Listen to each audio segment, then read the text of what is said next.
اعوذ باللہ من الشیطان اللعین الرجیم بسم اللہ الرحمن الرحیم رب اشرح لی صدری ویسر لی امری واحلل عقدۃ من لسانی یفقہوا قولی ان اللہ وملائکتہ یصلون علی النبی یا ایھا الذین آمنوا صلوا علیہ وسلموا تسلیما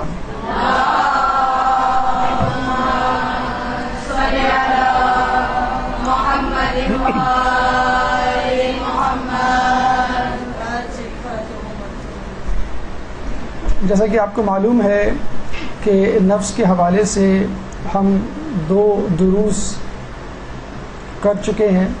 ایک درس نفس کی سائنس یعنی تجزیہ نفس کے حوالے سے، اور دوسرا درس نفس کے انحرافات، نفس کی بیماریوں کے حوالے سے، اور کیوں ہم نفس کے تزکیے سے پہلے نفس کو سمجھنے کی کوشش کر رہے ہیں. اس کا تذکرہ اور اس کی اہمیت ہم پہلے آپ کو بتلا چکے ہیں کہ اگر ایک ڈاکٹر انسان کے جسم میں موجود جسم اور اس کے اعضاء اور ان کے افعال کو نہیں جانے گا تو کیوں کر وہ ان اعضاء میں پیدا ہونے والی بیماریوں کا علاج کر سکے گا. چنانچہ نفس کے تزکیے سے پہلے نفس کا تجزیہ ضروری ہے.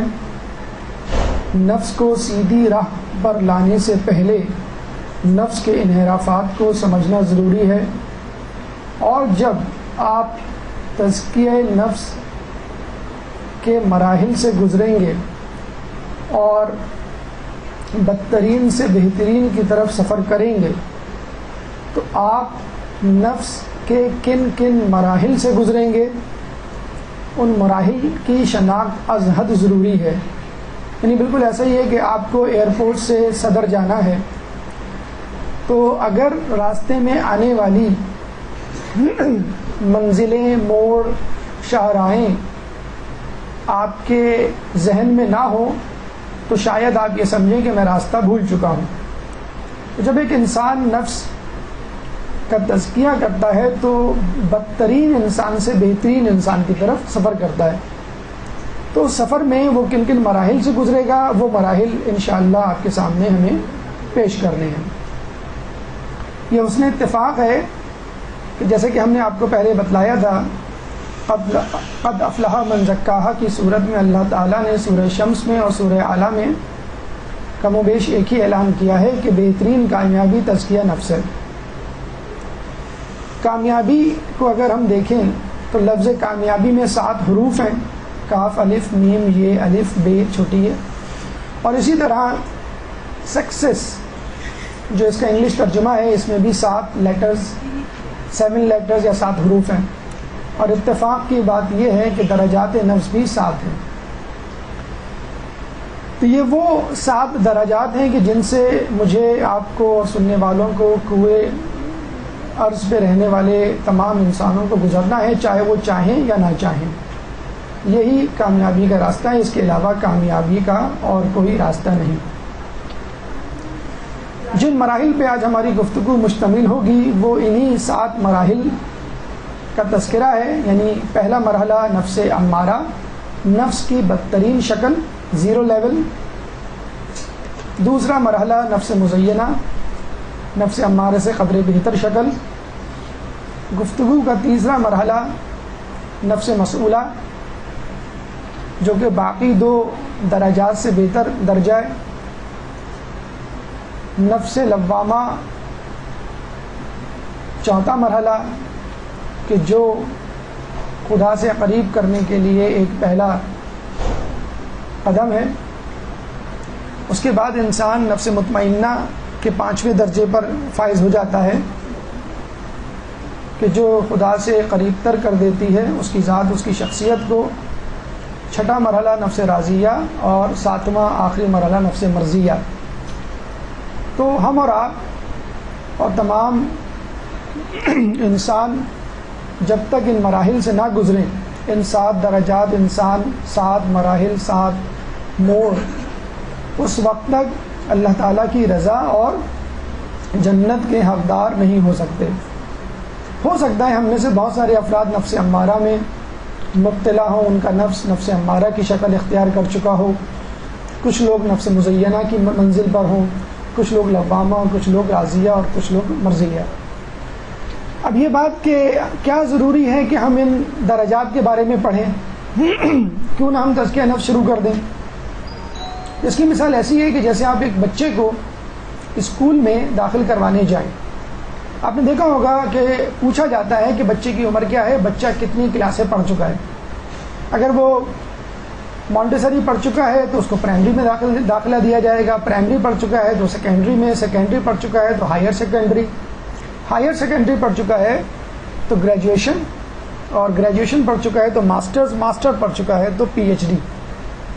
اتفاق سے دنیاوی تعلیم کے بھی 7 ہی درجات ہیں: Montessori, primary, secondary, higher secondary, graduation, masters and P H D.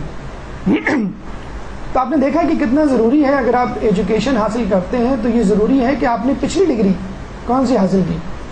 اسی طرح جب آپ تزکیہ نفس کرتے ہیں تو یہ ضروری ہے معلوم کرنا کہ آپ اس وقت کس لیول پر ہیں، تاکہ آپ اگلے لیول پر جائیں۔ مثلا اگر آپ نفس مسئولہ پر ہیں تو اس کا مطلب یہ ہوا کہ آپ کا نفس امارہ، نفس مزینہ کو طے کر چکا، اور نفس مسئولہ میں جو بیماریاں پیدا ہوتی ہیں ان کا علاج نفس مزینہ، نفس امارہ سے مختلف ہے۔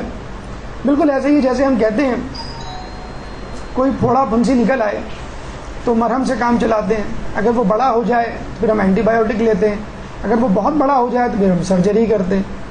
تو آپ نے دیکھا ایک چھوٹا سا پھوڑا ہے، چھوٹی سی بیماری ہے، لیکن جب وہ اپنے لیولز چینج کرتی ہے تو میتھڈ آف ٹریٹمنٹ چینج ہو جاتا ہے۔ کینسر کے بارے میں کہا جاتا ہے کہ کینسر کے علاج سے پہلے ضروری ہے کہ ہم کینسر کا لیول دیکھیں، کیونکہ لیول کو ڈیسائیڈ کر کے کینسر کا علاج کیا جائے گا۔ اگر ابتدائی اسٹیج میں ہے تو سرجری، انٹرمیڈیٹ اسٹیج میں ہے تو ریڈیو تھراپی، اور اگر آخری اسٹیج میں ہے تو کیمو تھراپی، میڈیسن۔ کینسر کا علاج عام پھوڑے پھنسی سے الٹا ہوتا ہے۔ تو دیکھا آپ نے کتنا ضروری ہے انسان کے لیے اپنے نفس کا لیول معلوم کرنا کہ وہ کس لیول پہ لائی کرتا ہے۔ جس طرح ہم کہتے ہیں کہ آئی کیو لیول کتنا ہے، آپ کی ایجوکیشن کتنی ہے، اسی طرح نفس کا لیول معلوم کرنا ضروری ہے کہ میں کس لیول پر ہوں، تاکہ اس لیول کے مطابق آپ کا علاج کیا جائے۔ نفس لوامہ میں مبتلا شخص، نفس مسئولہ میں مبتلا شخص، نفس مزینہ میں مبتلا شخص سے مختلف ہوگا۔ آئیے ہم اپنی گفتگو کا آغاز کرتے ہیں اور نفس امارہ سے اپنی گفتگو شروع کرتے ہیں۔ ایک درود پڑھ دیجئے محمد والے محمد۔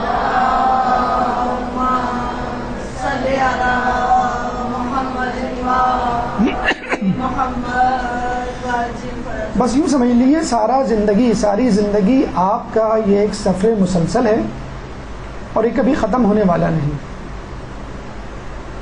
7 سیڑھیوں، 7 درجات پر مشتمل یہ سفر ہے، اور زندگی کی آخری سانس تک یہ سفر آپ کو جاری رکھنا ہے۔ اس سفر میں آپ نفس امارہ سے نفس مرضیہ کی طرف سفر کر رہے ہیں۔ یوں سمجھ لیجیے آپ فرج سے عرش تک کی منزلوں کو اپنے سامنے دیکھ رہے ہیں، اور نفس کی طہارت، نفس کی پاکیزگی کے ساتھ ساتھ آگے بڑھ رہے ہیں۔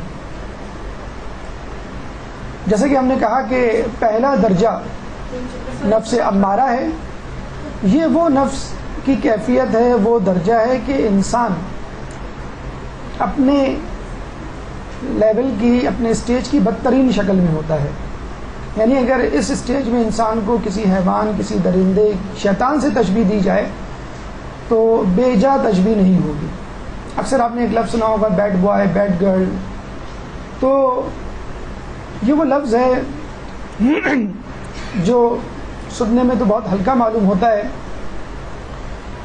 یہ وہ اسٹیج ہے کہ جس میں انسان خود ایک وائرس کی شکل اختیار کر جاتا ہے۔ یعنی ایک تو وہ انسان ہے جس کو وائرس لگ گیا ہو، اور ایک وہ انسان ہے جو خود اس طرح مہلک بیماری میں مبتلا ہو گیا ہو کہ لوگوں کے لیے خطرہ بن چکا ہو۔ یہ یاد رکھیے کہ ہم جو 7 اسٹیجز آپ کے سامنے پیش کریں گے، ہر درجے، ہر اسٹیج کے 6 مزید ذیلی اسٹیجز ہوں گے۔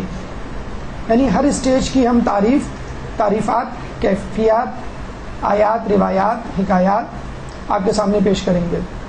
تو پہلے درجے میں تعریفات یعنی تعریف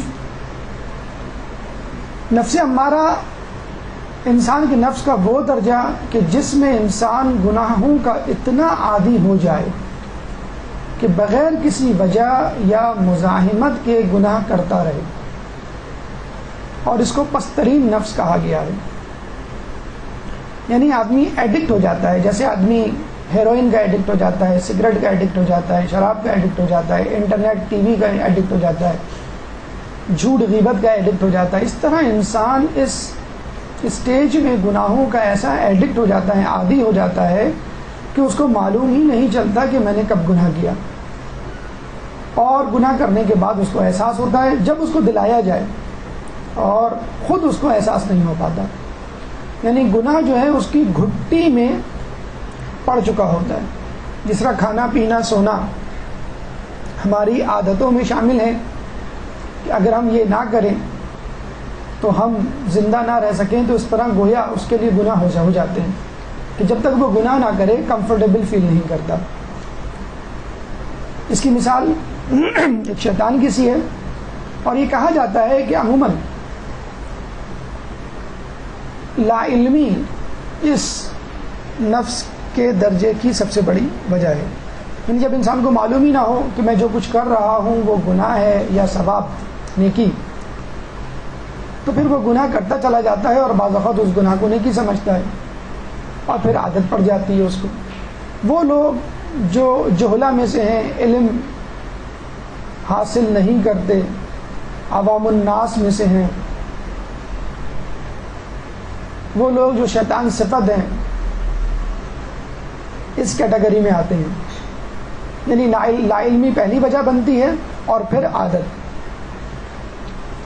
قرآن اس بارے میں کیا کہتا ہے؟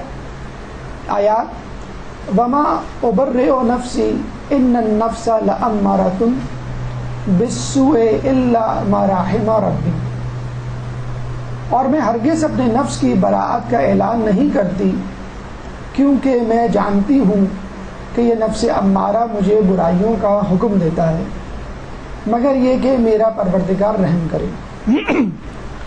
عموماً لوگ اس آیت جو کہ سورہ یوسف کی 53ویں آیت ہے غلطی کر جاتے ہیں، اور وہ یہ سمجھتے ہیں کہ یہ کلمات حضرت یوسف علیہ السلام کے ہیں، حالانکہ تفسیر نمونہ میں صاحب تفسیر نے یہ کہا ہے کہ یہ کلمات زلیخا کا ریگریٹ ہے۔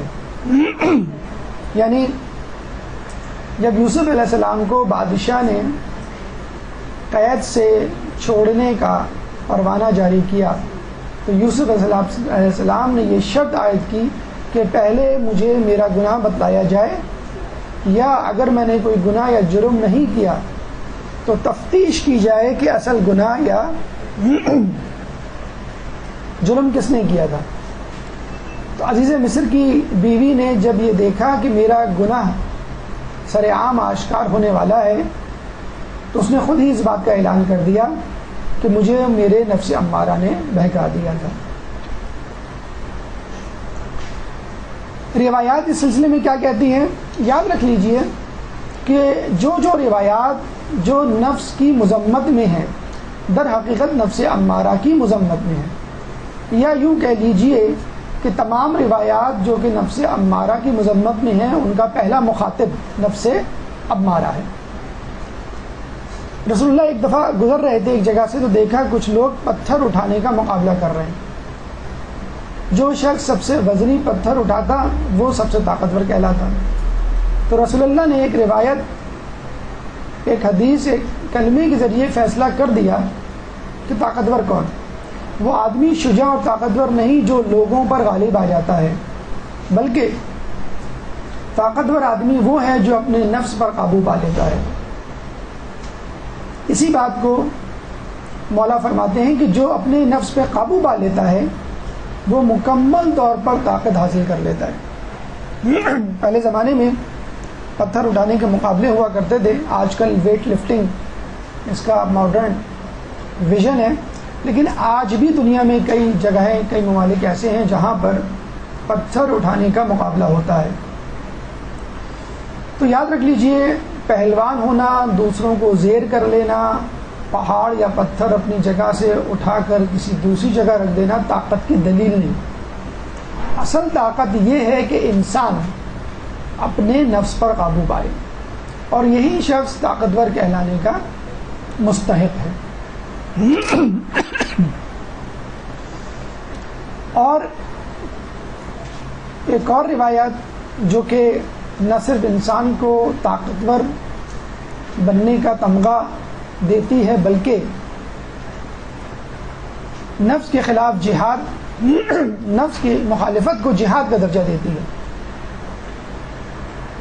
جب صحابہ ایک جنگ سے واپس آئے تو رسول اللہ نے کہا کہ تم جہاد اصغر سے جہاد اکبر کی طرف آئے ہو، یعنی جہاد بالسیف جہاد اصغر ہے، اور اپنے نفس کے خلاف جہاد اکبر ہے.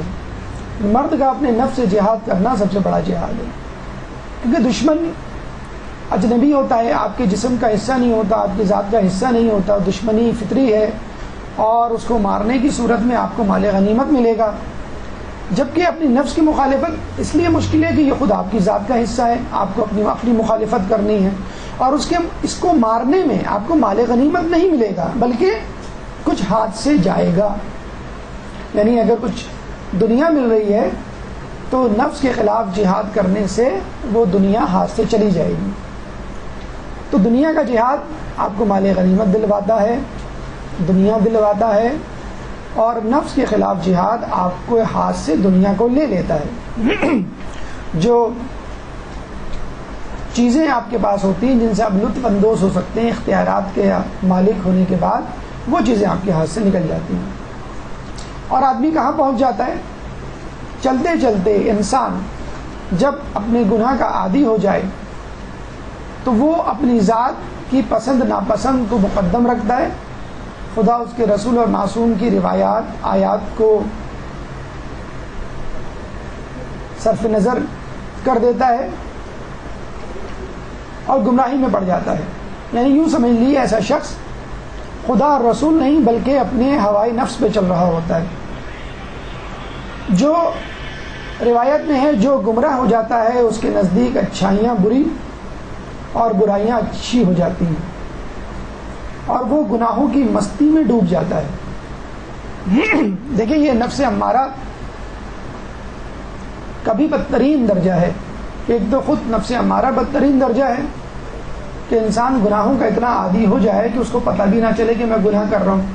لیکن اس سے بھی بدترین شکل کیا ہے؟ کچھ عرصے بعد اس کو گناہ نیکی اور نیکی گناہ لگنے لگتے ہیں، اس لیے کہ وہ گناہوں کا اتنا عادی ہو جاتا ہے، موسیقی کا اتنا عادی ہو جاتا ہے کہ قرآن پڑھنا لگتا ہے کہ کوئی گناہ کر رہا ہو، نعوذ باللہ، کوئی بہت مشقت والا کام کر رہا ہو.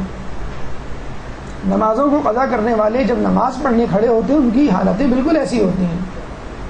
موسیقی کے دلدادہ افراد کو جب قرأت سنائی جاتی ہے تو لگتا ہے کہ ان کے کانوں میں کوئی آگ چل رہی ہے، نعوذ باللہ. بالکل الٹا معاملہ ہوتا ہے. تو نفس امارہ خود ایک بدترین شکل، اور نفس امارہ کے اندر بدترین درجہ کہ انسان حق کو باطل، باطل کو حق سمجھنے لگے.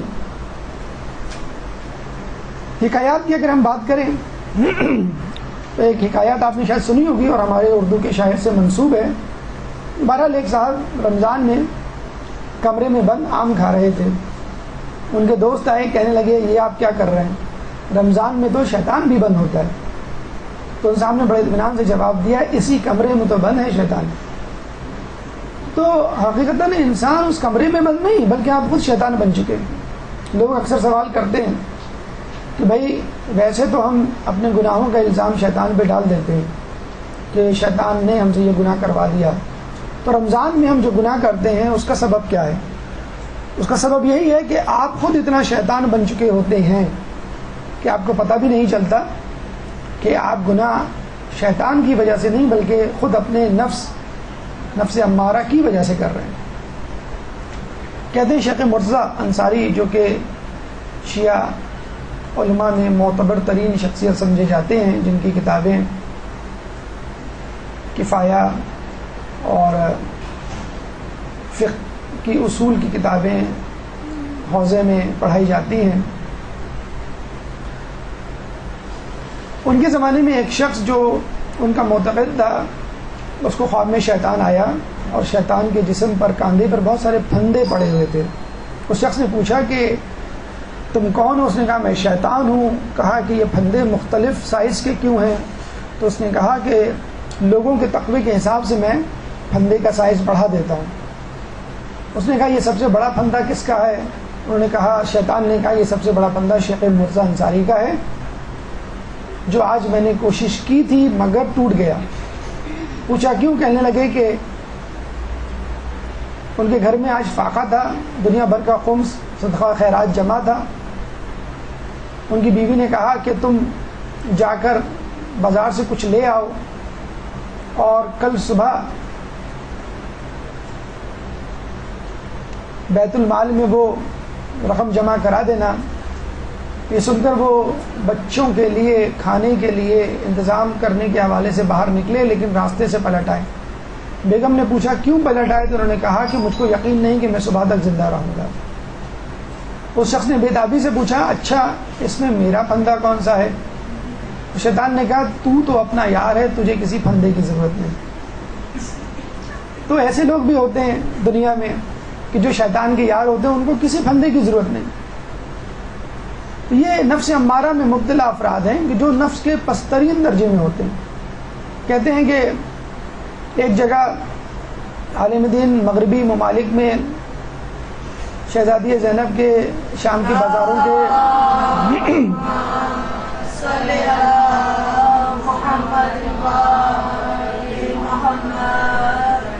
مصائب پڑھ کے نیچے اترنے لگے تو ایک خاتون ان کی طرف آئی اور کہنے لگی مولانا صاحب اس میں رونے والی کون سی ایسی بات تھی؟ تو مولانا صاحب نے کہا کہ بی بی کی بے پردگی کیا رونے کا مقام نہیں؟ تو ان خاتون نے کہا کہ اگر بیوی بے پردہ تھی تو سو واٹ، مطلب ان کے نزدیک بے پردگی کوئی جرم، کوئی خطا، کوئی گناہ ہی نہیں. اور آپ نے بھی ایسی مثالیں اپنے ارد گرد دیکھی ہوں گی، ایسی خواتین کہ جن کے نزدیک پردہ کوئی ایشو نہیں ہے، ایسے مرد حضرات جن کے نزدیک داڑھی کوئی ایشو نہیں ہے، ایسے بے نمازی جو نماز کو کوئی اہمیت ہی نہیں دیتے، ایسے موسیقی کے دل دادا جو موسیقی کو روح کی غذا سمجھتے ہیں. تو ایسے لوگ موجود ہیں جو گناہ کو گناہ ہی نہیں سمجھتے، گناہ کو نیکی سمجھتے ہیں. یہ وہ لوگ ہیں کہ جو نفس امارہ کی منزل پر فائز ہو چکے ہیں. ہماری کیا کیفیات ہیں؟ بے حسی کہہ لیجئے، بے بسی کہہ لیجئے، لوگوں کا مذاق اڑانا، غیبت، جھوٹ، حسد، موسیقی، حرام روزی، اور اگر ہم نے کوئی نیک کام کیا بھی تو ریاکاری کی نظر ہو جاتا ہے. مغرب میں ویکینڈ پر گناہ کیے جاتے ہیں. ہمارے یہاں چاند رات، مہندی، سالگرہ، خوشحالی پر جسے کہتے ہیں کہ گناہ کیے جاتے ہیں. اور جب تک انسان گناہ نہ کرے اس کو خوش ہونے میں مزہ ہی نہیں آتا. حدیث میں آیا ہے کہ لوگوں پر ایک زمانہ ایسا آئے گا کہ انسان جس دن گناہ نہیں کرے گا اس دن افسردہ ہوگا.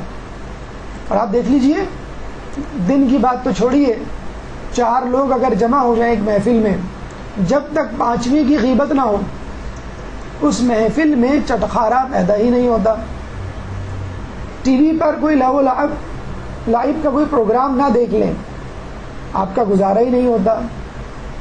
کچھ لوگ ایسے ہیں کہ جو کھانا پکاتے ہوئے، ڈرائیونگ کرتے ہوئے یا سوتے وقت موسیقی اگر نہ سنیں تو ان کو نیند نہیں آتی، ان سے کام نہیں ہوتا. تو گناہوں کا عادی ہو جانا، اور اتنا عادی ہو جانا کہ انسان کو سمجھ ہی نہ آئے کہ یہ گناہ ہے کہ نہیں، اور بالآخر انسان اور خدا کے درمیان ایک کھائی، ایک خندق، ایک گڑھے، خلیج کی صورت اختیار کر جاتی ہے، یہ گناہوں کی پوٹلی. یہ ہمارا نفس کا پہلا درجہ تھا. اب نفس کا دوسرا درجہ، نفس مزینہ، جو نفس امارہ سے قدرے بہتر ہے. اس سے پہلے ایک درود پڑھ دیجیے.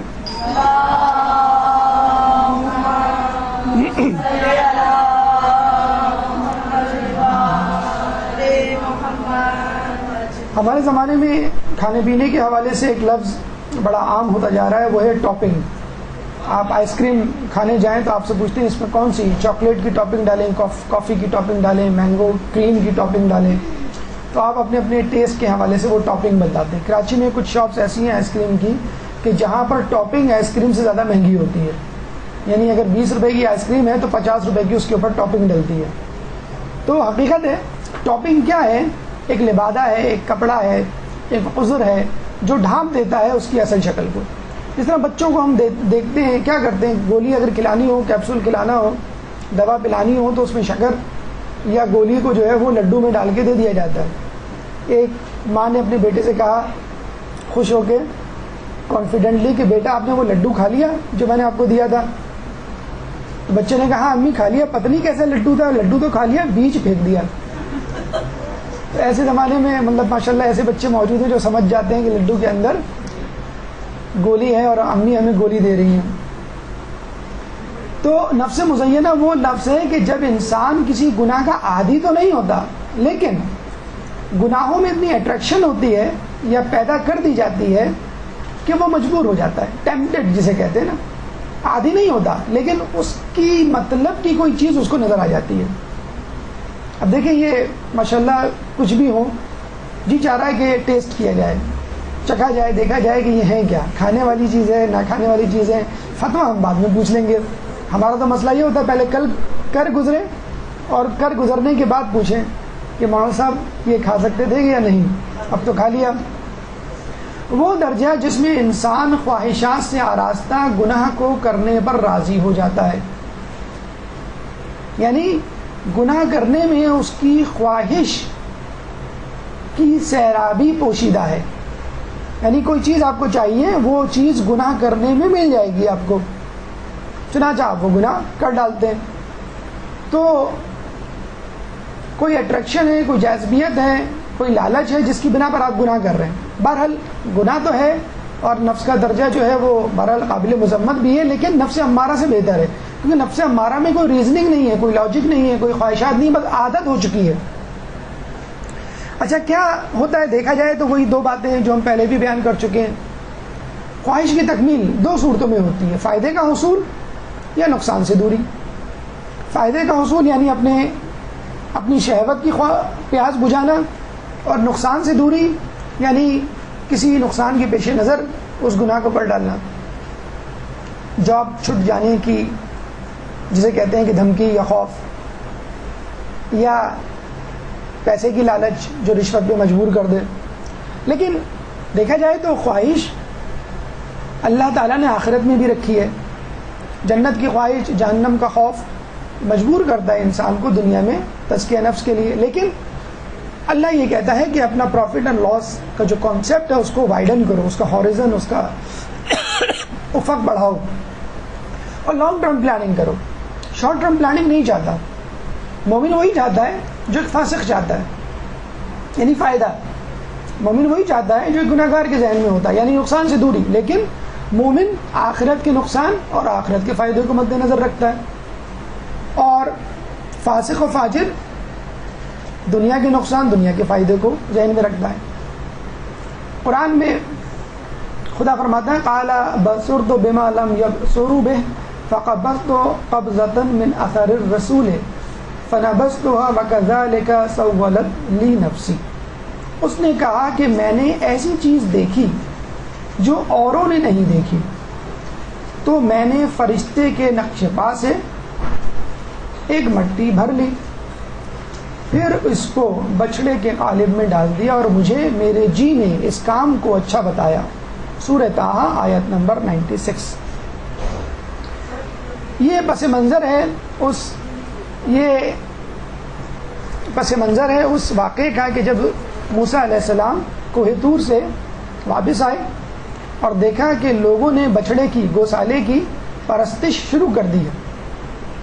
اور جب انہوں نے پوچھا جناب ہارون سے اور سامری سے کہ یہ کیا ہوا, تو یہ سامری کے الفاظ ہیں جو قرآن بیان کر رہا ہے کہ میں نے بچڑا یوں بنایا کہ میرے دل نے ایک خواہش کا اظہار کیا, اس خواہش کے لیے میں یہ گناہ کر بیٹھا. موسیٰ علیہ السلام 30 دن تک غائب رہے, اور اللہ تعالیٰ نے 30 دن کے بعد ان کی ڈیوٹی 10 دن اور ایکسٹینڈ کر دی. بس یہی 10 دن بنی اسرائیل کے لیے آزمائش کا سبب ٹھہرے. سامری نے 8ویں دن یہ فیصلہ کیا کہ مجھے اب اپنی خواہش کو عملی جامہ پہنانا چاہیے اور موسیٰ کی جگہ لینی چاہیے. سامری نے لوگوں کو کہا کہ جو سونا تم فرعون سے جان بچانے کے لیے بھاگتے ہوئے اپنے گھروں سے لے کر آئے تھے جمع کرو. سونے کو جمع کیا گیا, پگھلایا گیا اور اس سے بچڑا بنایا گیا. اب اس میں جان ڈالنے کے لیے سامری نے کیا کیا, ایک خاص مٹی ڈالی. وہ مٹی کون سی تھی؟ یہ مٹی جبرائیل علیہ السلام کے قدموں کی مٹی تھی کہ جہاں جہاں وہ چلتے وہاں وہاں کی مٹی سامری اٹھاتا جاتا. کب؟ کہ جب موسیٰ علیہ السلام اپنے حواریوں, اپنے محبین کے ساتھ, اپنے ماننے والوں کے ساتھ, اپنے پیروکاروں کے ساتھ دریائے نیل کراس کر رہے تھے. سامری نے وہ مٹی جو کہ جبرائیل علیہ السلام بھی ساتھ ساتھ چل رہے تھے, جبرائیل علیہ السلام کے قدموں سے مس کی بھی مٹی اٹھا لی اور اس کو سنبھال کے رکھا اور اسی مٹی کو گوسالے کے منہ میں ڈال دیا. اور جب گوسالے کے منہ میں ڈالا تو وہ گوسالہ بولنے لگا, وہ بچڑا بولنے لگا, آواز آنے لگی. تو لوگ سامری سے بڑے مرعوب ہو گئے کہ گویا اس نے معجزہ کر دکھایا. بس سامری نے کہا یہی تمہارا خدا ہے اور موسیٰ کا خدا تو جھوٹا ہے نعوذ باللہ, اور میں تمہارا رہنما اور رہبر. تو سامری نے موسیٰ کی جگہ کو لینے کی کوشش کی. بس اسی خواہش کو جواز بنا کر اس نے یہ گناہ کر ڈالا. کہتے ہیں کہ موسیٰ کے ماننے والوں میں 6 لاکھ افراد تھے. واپسی پر 5,50,000 افراد سامری کے بنائے ہوئے بچڑے کی پرستش کرنے میں مشغول ہو گئے. صرف 50,000 بچے. اب آپ دیکھیے جو لوگ یہ کہتے ہیں کہ رسول اللہ کے انتقال کے بعد کس طرح ان کے ماننے والے پھر سکتے ہیں. تو جب موسیٰ کے فقط 40 دن کی ایبسنس میں موسیٰ کے 6 لاکھ میں سے 5.5 لاکھ افراد گمراہ ہو سکتے ہیں, تو رسول اللہ کے انتقال کے بعد ممکن ہے کہ کچھ لوگوں کے ایمان ڈگمگا گئے ہوں. اچھا, یہاں پہ ایک اور نقطہ, لطیف نقطہ نکلتا ہے کہ جب جبرائیل علیہ السلام کے قدموں سے مس کی ہوئی مٹی میں یہ تاثیر ہو سکتی ہے کہ وہ بچڑے کو بولنے پر مجبور کر دیں, تو کیا خاک شفا میں یہ تاثیر نہیں ہو سکتی کہ وہ ہمارے لیے شفا کا سبب بن سکے؟ ایک درود پڑھ دیں محمد علی.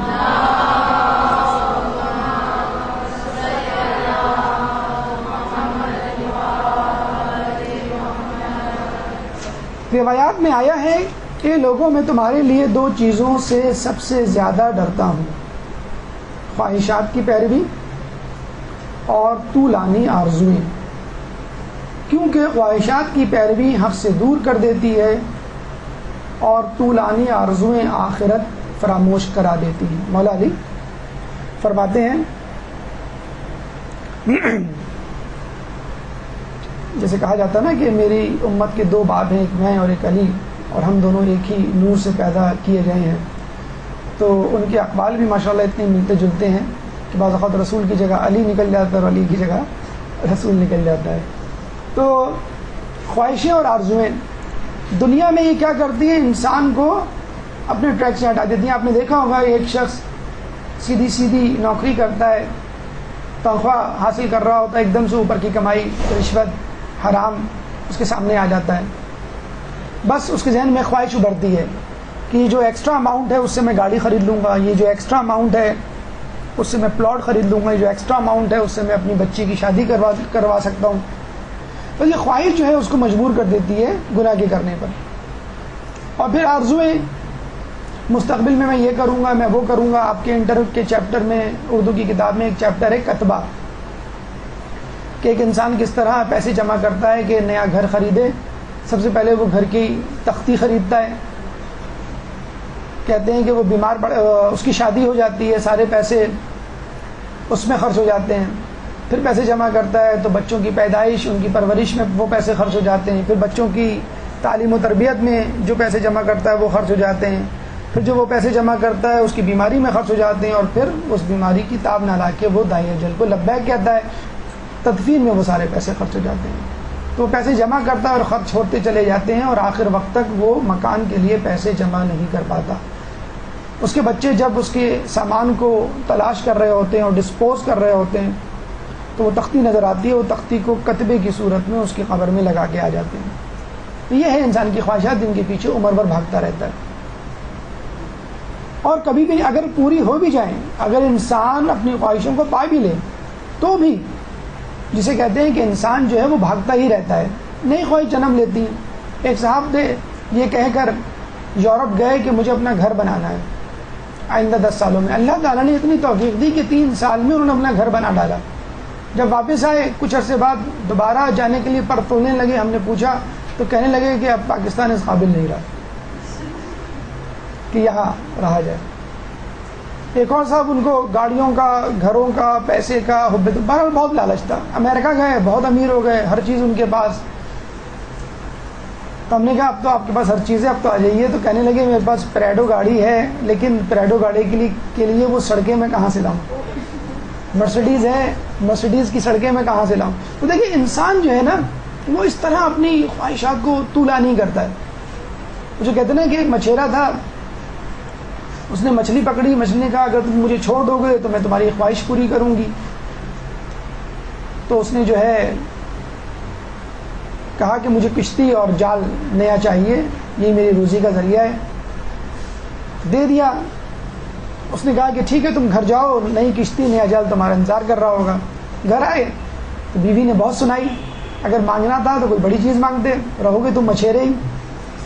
اس نے کہا اچھا اب آئندہ آئے گی تو میں کچھ بڑی چیز مانگ لوں گا. دوسرے دن بھی مچھلی آئی تو مچھیرے صاحب نے بیوی کی اطاعت اور حکم کے مطابق گھر کا مطالبہ کر دیا. تو کہا مچھلی نے تم اپنے گھر جاؤ، تمہاری کٹیا، تمہاری جھوپڑی گھر میں تبدیل ہو چکی ہوگی. واپس آئے تو گھر بن گیا تھا ماشاءاللہ. کچھ عرصے رہے، بیگم نے کہا اگر اس سے ملاقات ہو. مچھلی نے کہا کس سے؟ کہ مچھلی سے. اب ذرا جو ہے وہ بڑا گھر مانگنا گئے، پھر مچھلی پھنسی اور مچھلی نے پھر یہی کہا اور پھر وہ بڑا گھر ان کا بن گیا.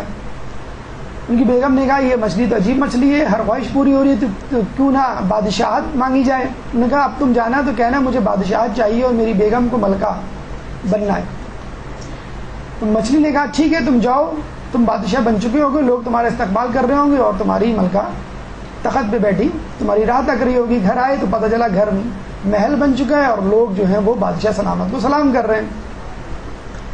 بہرحال بادشاہ سلامت کے دن گزرتے گئے اور زندگی اسی طرح آگے بڑھتی رہی. ایک دفعہ ملکہ عالیہ کی آنکھ کھلی، کھڑکی سے باہر دیکھا کہ سورج مشرق سے طلوع ہو رہا ہے. تو ملکہ عالیہ نے کہا کہ سورج مشرق سے کیوں طلوع ہو رہا ہے، مغرب سے کیوں نہیں ہو رہا؟ میں بادشاہ ہوں، میں ملکہ ہوں، میں سب کچھ کروا سکتی ہوں. بادشاہ سلامت کو کہا کہ جائیے اب کشتی اور جال لے کر اس مچھلی کو پکڑیے اور یہ درخواست کیجیے. اب بادشاہ سلامت پھر وہی مچھیرے کے مچھیرے ہی رہے. تو جو بیوی کی سنتا ہے وہ بادشاہ بن بھی جائے تو مچھیرا رہتا ہے. تو وہ گئے، مچھلی آئی، مچھلی نے پھر وہی کہا. تو انہوں نے کہا کہ میں چاہتا ہوں کہ سورج مغرب سے طلوع ہو. وہ کیا چاہتے بیچارے، وہ خود کسی کے مقلد تھے. تو مچھلی نے کہا کہ تم گھر جاؤ اور تمہاری جھوپڑی اور غربت تمہارا انتظار کر رہی ہے. تو گھر آئے تو وہی جھوپڑی، وہی بیوی، وہی جال، وہی کشتی. تو یہ حال ہوتا ہے، انسان کی خواہشات کبھی بھی پوری نہیں ہوتی. اگر آپ خواہشات دراز کرنا چاہیں تو وہ بڑھاپا آ جاتا ہے اور جب ایک خواہش ہاتھ میں آتی ہے، ہیرا سمجھ کے اٹھاتا ہے تو وہ پتھر میں تبدیل ہو چکی ہوتی ہے. دیکھیے خواہشات انسان کا ٹائم ویسٹ نہیں کرتی، فقط زندگی کو ضائع نہیں کرتی بلکہ تمنائیں دل کی آنکھوں کو اندھا کر دیتی ہیں. یہ ایک بہت بڑا المیہ ہے، بہت بڑا جسے کہتے ہیں کہ سانحہ ہے کہ جب انسان اپنی خواہشات کی تکمیل میں اندھا ہو جائے. ابھی میں نے کل پرسوں خبر پڑھی تھی کہ ٹی وی کے ایک سیلیبریٹی نے اپنی ماں کی ناک توڑ دی. کیوں توڑ دی؟ پتہ چلا کہ وہ پلاٹ کا جھگڑا تھا. تو یہ کیا ہے؟ پلاٹ کے چکر میں آپ اپنی ماں کے ساتھ یہ سلوک کریں تو وہ شراب کا نشہ نہیں ہے، یہ اصل میں خواہشات کا نشہ ہے جو رشتے ناتوں کو توڑ دیتا ہے. اچھا آپ کو سن کے حیرت ہوگی، یہ بھی اخبار کی خبر ہے کہ کراچی کی سٹی کورٹ میں سب سے زیادہ مقدمے ڈیفنس کلفٹن میں رہنے والے متمول گھرانوں کے جائیداد کے جھگڑے ہیں. سب سے زیادہ جھگڑے کس کے ہیں؟ ڈیفنس کلفٹن میں رہنے والوں کے پاس، جو کراچی کے متمول ترین لوگوں میں شمار ہوتے ہیں. کس کے جھگڑے؟ پلاٹ اور جائیداد کے، جس میں سے بیشتر لوگوں کے اپنے اپنے پلاٹ، اپنی اپنی جائیدادیں. تو کیا ہے کہ انسان اور ظاہر سی بات ہے پلاٹ جائیداد کے جھگڑے آپس میں گھر میں ہی ہوتے ہیں اور اسی سے تو نہیں ہوتے، قبضہ کر لے وہ ایک الگ بات ہے. مولا فرماتے ہیں اشرف الغنا ترک المنا. کتنا خوبصورت فارمولہ ہے. امیری اگر آپ کو حاصل کرنا ہے تو اشرف ترین بہترین امیری کیا ہے؟ اپنی امیدوں کو ختم کر دینا، بس یہی زہد ہے.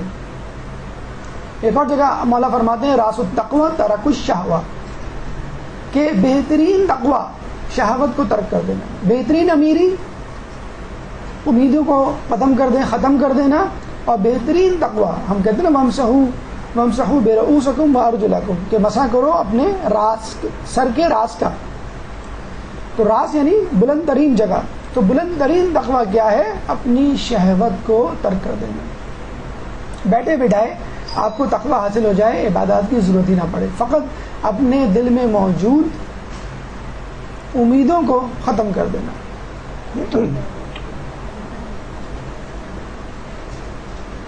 حکایات کے حوالے سے ہمیں تاریخ میں اور خود اپنے آس پاس بہت سارے ایسے واقعات مل جائیں گے. امام حسن علیہ السلام کے ساتھیوں میں اکثر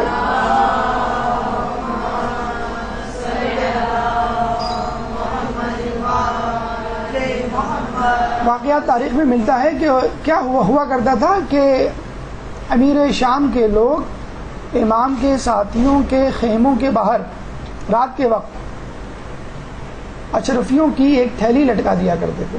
جب وہ صبح اٹھتا تو تھیلی کو دیکھتا اور امام کا ساتھ چھوڑ دیتا. اور بعض اوقات یہ تھیلی بڑی ہو کے رہ کی گورنری میں تبدیل ہو جاتی ہے. تو ایک عام انسان عمر سعد جیسا شقی انسان بن جاتا ہے کہ رہ کی گورنری کے لیے جنت کے سردار کو قتل کرنے پر راضی ہو جاتا ہے. اور آپ نے دیکھا نا، اس کو رہ کی گورنری ملی، نہ گندم ملا نہ جو ملا. لیکن اسی زمانے میں ایسے لوگ بھی تھے جو میری شام کے تحفے کو ٹھکرا دیا کرتے تھے، لوگوں میں تقسیم کر دیا کرتے تھے، ابو ذر غفاری اور دیگر افراد. تو جو لوگ دنیا کی لالچ میں، گناہوں میں آلودہ ہوئے، ان کو نہ دنیا ملی اور نہ ہی دی. اور آج کل ٹھیک ہے ہمیں رہ کی گورنری نہیں چاہیے، لیکن حرام روزی کی فکر لوگوں کو ہونے لگی ہے. اوپر کی کمائی کا زہر اور امیگریشن کا زہر، یہ سب دنیاوی خواہشات ہیں جن کے پیچھے انسان بھاگتا ہے. بعض اوقات اس کو تحفے کا نام دیتا ہے اور بعض اوقات اس کو فیوچر یا کیریئر کا نام دیتا ہے. ایک صاحب تھے کینیڈا گئے اور کہنے لگے میں کینیڈا اس لیے گیا کہ میں اپنی بچیوں کی تربیت کر سکوں، اپنے بچوں کو اعلیٰ تعلیم دلا سکوں. بعد میں پتہ چلا کہ کسی نے کرسچن سے شادی کی بھی ہے، کسی نے سکھ سے، کسی نے ہندو سے. اور وہ اس نظریے کے حامی ہو چکے ہیں کہ انسان کا تعلق کسی مذہب سے کیوں نہ ہو، اگر وہ نیکی پر ہے تو وہ جنت میں جائے گا. یعنی ہندو ہے، وہ بدھ مذہب کا ماننے والا ہے، وہ پارسی ہے، تو رسولوں کو بھیجنے کی ضرورت ہی کیا تھی؟ خود اپنے اپنے طور پہ لوگ نیکیاں کرتے، سمجھتے اور عمل کرتے، خدا کی رضا پاتے. تو ہم لوگوں نے مختلف نام دیے ہوئے. کیریئر ایک نام دیا ہوا ہے، بچوں کی سیکیورٹی. ایک صاحب ہیں، ان کے دونوں بچے حفظ کر رہے ہیں، فرانس جا رہے ہیں. کیوں؟ میں چاہتا ہوں کہ بچوں کا مستقبل جو ہے محفوظ ہو جائے. جہاں پہ پردے کی، برقعے کی پابندی لگ چکی ہے، ان کی بیگم خود پردہ کرتی ہیں. تو کہنے کا مقصد یہ ہے کہ انسان کو اگر یقین ہے کہ اس کے ایمان میں کمی واقع ہوگی فلاں کام فلاں جگہ جانے سے، تو وہاں جانا حرام ہے، علماء کا فتویٰ ہے. ہاں اگر کوئی مجبوری ہے، باقی کوئی ایسی روزگار کی فکر، تعلیم کا حصول، تو ایک الگ بات. لیکن بہرحال ہمارے اکثر گناہ کے پیچھے ہماری خواہشات کا ہاتھ ہوتا ہے. تیسرا درجہ نفس مسئولہ. ایک درود پڑھ دیجئے محمد والے.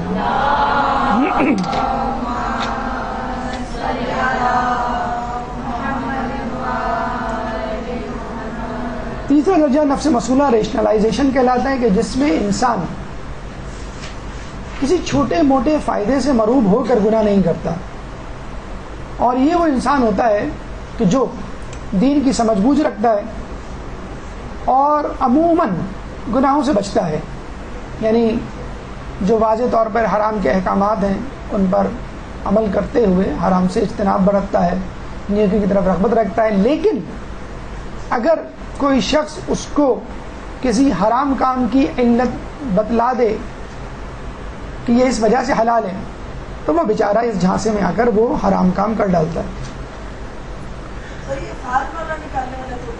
تو یہ وہ صاحب ہیں جو مکھی کو مار رہے ہیں، لیکن اتفاق یہ ہے کہ مکھی جو ہے وہ بیگم کی سر پہ بیٹھی ہوئی ہے، تو وہ لوگوں کو یہی بتانا چاہیں گے انشاءاللہ بعد میں کہ میں نے تو مکھی ماری تھی اور اس کے ساتھ سائیڈ ایفیکٹ میں کوئی اور مر گیا۔ آپ نے بچپن میں نہیں معلوم یہ فارمولہ پڑھا ہوگا یا نہیں ہوگا کہ باقاعدہ میتھمیٹیکلی پروف کیا جا سکتا ہے کہ 2=1۔ یہ فارمولہ گھر جا کے آپ اطمینان سے دیکھیے گا اور اس میں فالٹ نکالنے کی کوشش کیجیے گا۔ تو بہرحال انسان جب علمی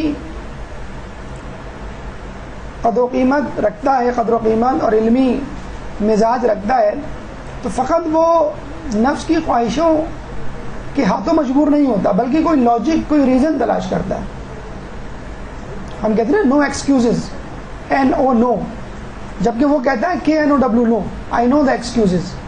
وہ ہر گناہ کے عقلی دلائل دیتا ہے اور اس طرح تکبر میں مبتلا ہو جاتا ہے کہ گناہ کو جائز بنا کر باقاعدہ اس کی منصوبہ بندی کر کے اس کو کرتا ہے، اور اس میں ہمارے تعلیم یافتہ طبقہ، علماء، مفکرین سب شامل ہیں۔ ابھی آپ کے اوپر کی منزل میں موسیقی پر ایک لیکچر ہو رہا ہے کہ جس میں بتلایا جا رہا ہے کہ موسیقی کو کس طرح جائز بنا کر، حلال بنا کر اڈاپٹ کیا جا رہا ہے۔ تو جو لوگ علم و دانش رکھتے ہیں وہ اس علم دانش کو صحیح استعمال کرنے کی بجائے اللہ ہی کے خلاف استعمال کرتے ہیں، جس نے دی ہے اسی کے خلاف استعمال کرتے ہیں۔ اور ظاہر سی بات ہے انسان اگر اونچائی سے گرے تو زیادہ نقصان ہوتا ہے، فرسٹ فلور سے گرے تو زخم آتا ہے، اور 5ویں فلور سے گرے تو ہڈی پسلی چور ہو جاتی ہے۔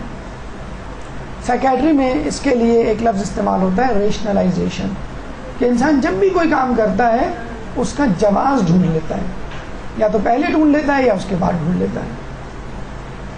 ریشنلائزیشن قرآن میں اس کا تذکرہ سورہ یوسف میں ہے، وَجَاءُوا عَلَىٰ قَمِيصِهِ بِدَمٍ كَذِبٍ قَالَ بَلْ سَوَّلَتْ لَكُمْ أَنفُسُكُمْ أَمْرًا، اور اس کا پیرہن یعنی کرتا جھوٹ موٹ خون سے آلودہ کر کے لے آئے۔ اس نے کہا، یعنی یعقوب علیہ السلام نے کہا، تمہاری نفسانی ہوا و ہوس نے یہ کیا تمہارے لیے پسندیدہ بنا دیا۔ سورہ یوسف آیت نمبر 18۔ اب بجائے اس کے کہ یوسف کے برادر اپنی گناہ کا، اپنے جرم کا، اپنی غلطی کا ارتکاب کرتے، شرمندہ شرمسار ہوتے، انہوں نے ایک نئی سٹوری گڑھی کہ اس کو بھیڑیا کھا گیا۔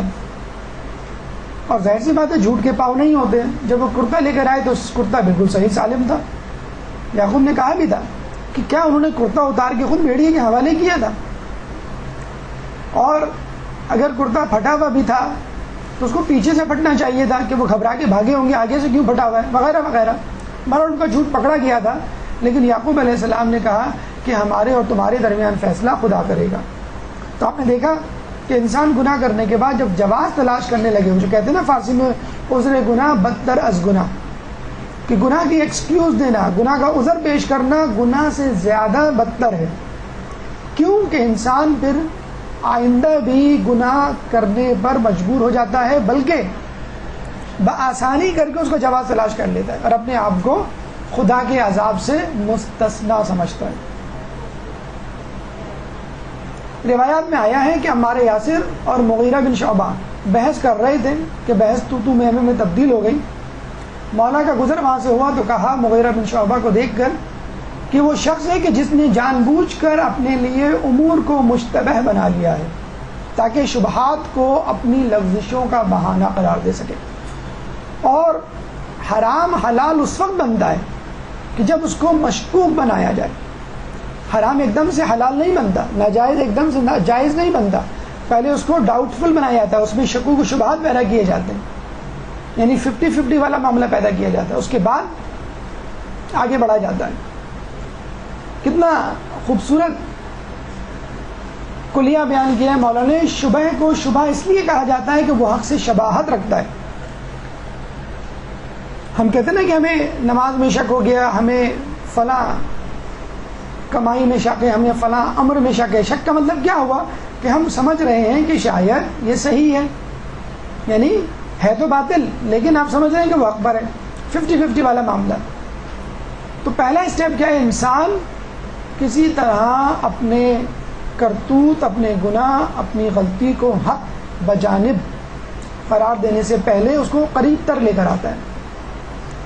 ارے بھائی موسیقی، ارے جو پنکھے سے نکلنے والی آواز ہے وہ بھی تو ایک ردم رکھتی ہے، گھوڑوں کی ٹاپ کی آواز وہ بھی تو ایک ردم رکھتی ہے، ٹرین جب چلتی ہے اس کے پہیوں سے جو آواز آتی ہے وہ بھی ایک ردم رکھتی ہے، چڑیوں کی چہچہاہٹ میں بھی ایک ردم ہوتا ہے، تو موسیقی میں بھی ایک ردم ہے۔ تو ردم اگر نیچر میں موجود ہے تو انسان خود کیوں نہیں پیدا کر سکتا؟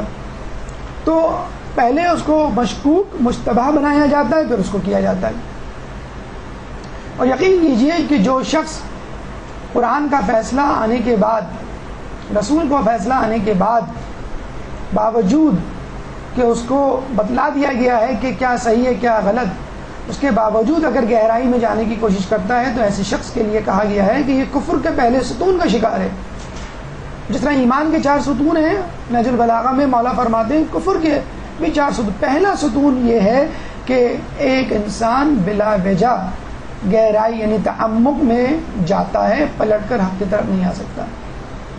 بلا وجہ کسی امر میں غور و فکر کرنا جو آپ کا کام نہیں، کہ یہ فتویٰ حلال کا کیوں ہے، حرام کا کیوں نہیں، حرام کا کیوں ہے، حلال کا کیوں نہیں، کون سی روایت ہے قرآن کی، کون سی آیت ہے جو اس کی حمایت میں ہے، یہ آپ کا نہیں، یہ مجتہد کا، درس خارج والوں کا کام ہے۔ اور یقین کیجئے جب انسان اپنی عقل کو خدا، رسول، مجتہد، اگر وہ نہیں ہے مجتہد، سے آگے بڑھانے کی کوشش کرتا ہے تو پھر کیا ہوتا ہے؟ اللہ تعالیٰ اس کو اس کے سپرد کر دیتا ہے۔ جب اللہ کسی بندے کا برا چاہتا ہے تو اسے خود اس کے سپرد کر دیتا ہے۔ آپ نے یہ آیت سنی ہوگی مدرسے کے آخری ابتدائی ایام میں، یقیناً علم کے حوالے سے، علم کی فضیلت کے حوالے سے کسی نے ضرور آپ کے کان تک یہ بات روایت پہنچائی ہوگی کہ اللہ جب کسی سے نیکی کا ارادہ کرتا ہے تو اس کو علم دین عطا کر دیتا ہے، اور اب دیکھیے اللہ جب کسی کا برا چاہتا ہے تو خود اس کے حوالے کر دیتا ہے، یعنی وہ اپنی زندگی کے امور میں خدا اور اس کے رسول کی مرضی کو نہیں بلکہ اپنی مرضی کو مقدم رکھ دیتا ہے۔ اکثر ہم یہ جملے گھروں میں کہتے ہیں، تم باہر نہیں جاؤ گے، کیوں؟ بس میں نے کہہ دیا۔ تم فلاں سے نہیں ملو گے، کیوں؟ بس مجھے وہ شخص پسند نہیں۔ تم فلاں کام نہیں کرو گے، کیوں؟ کہ بس میں اس کو اچھا نہیں سمجھتا۔ تو بھئی آپ کون ہیں اچھے یا برائی کا فیصلہ؟ آپ یہ کہہ سکتے ہیں کہ قرآن، آیات، اسلام کی تعلیمات کے مطابق نہیں ہے یہ شخص، یہ کام، یہ جگہ۔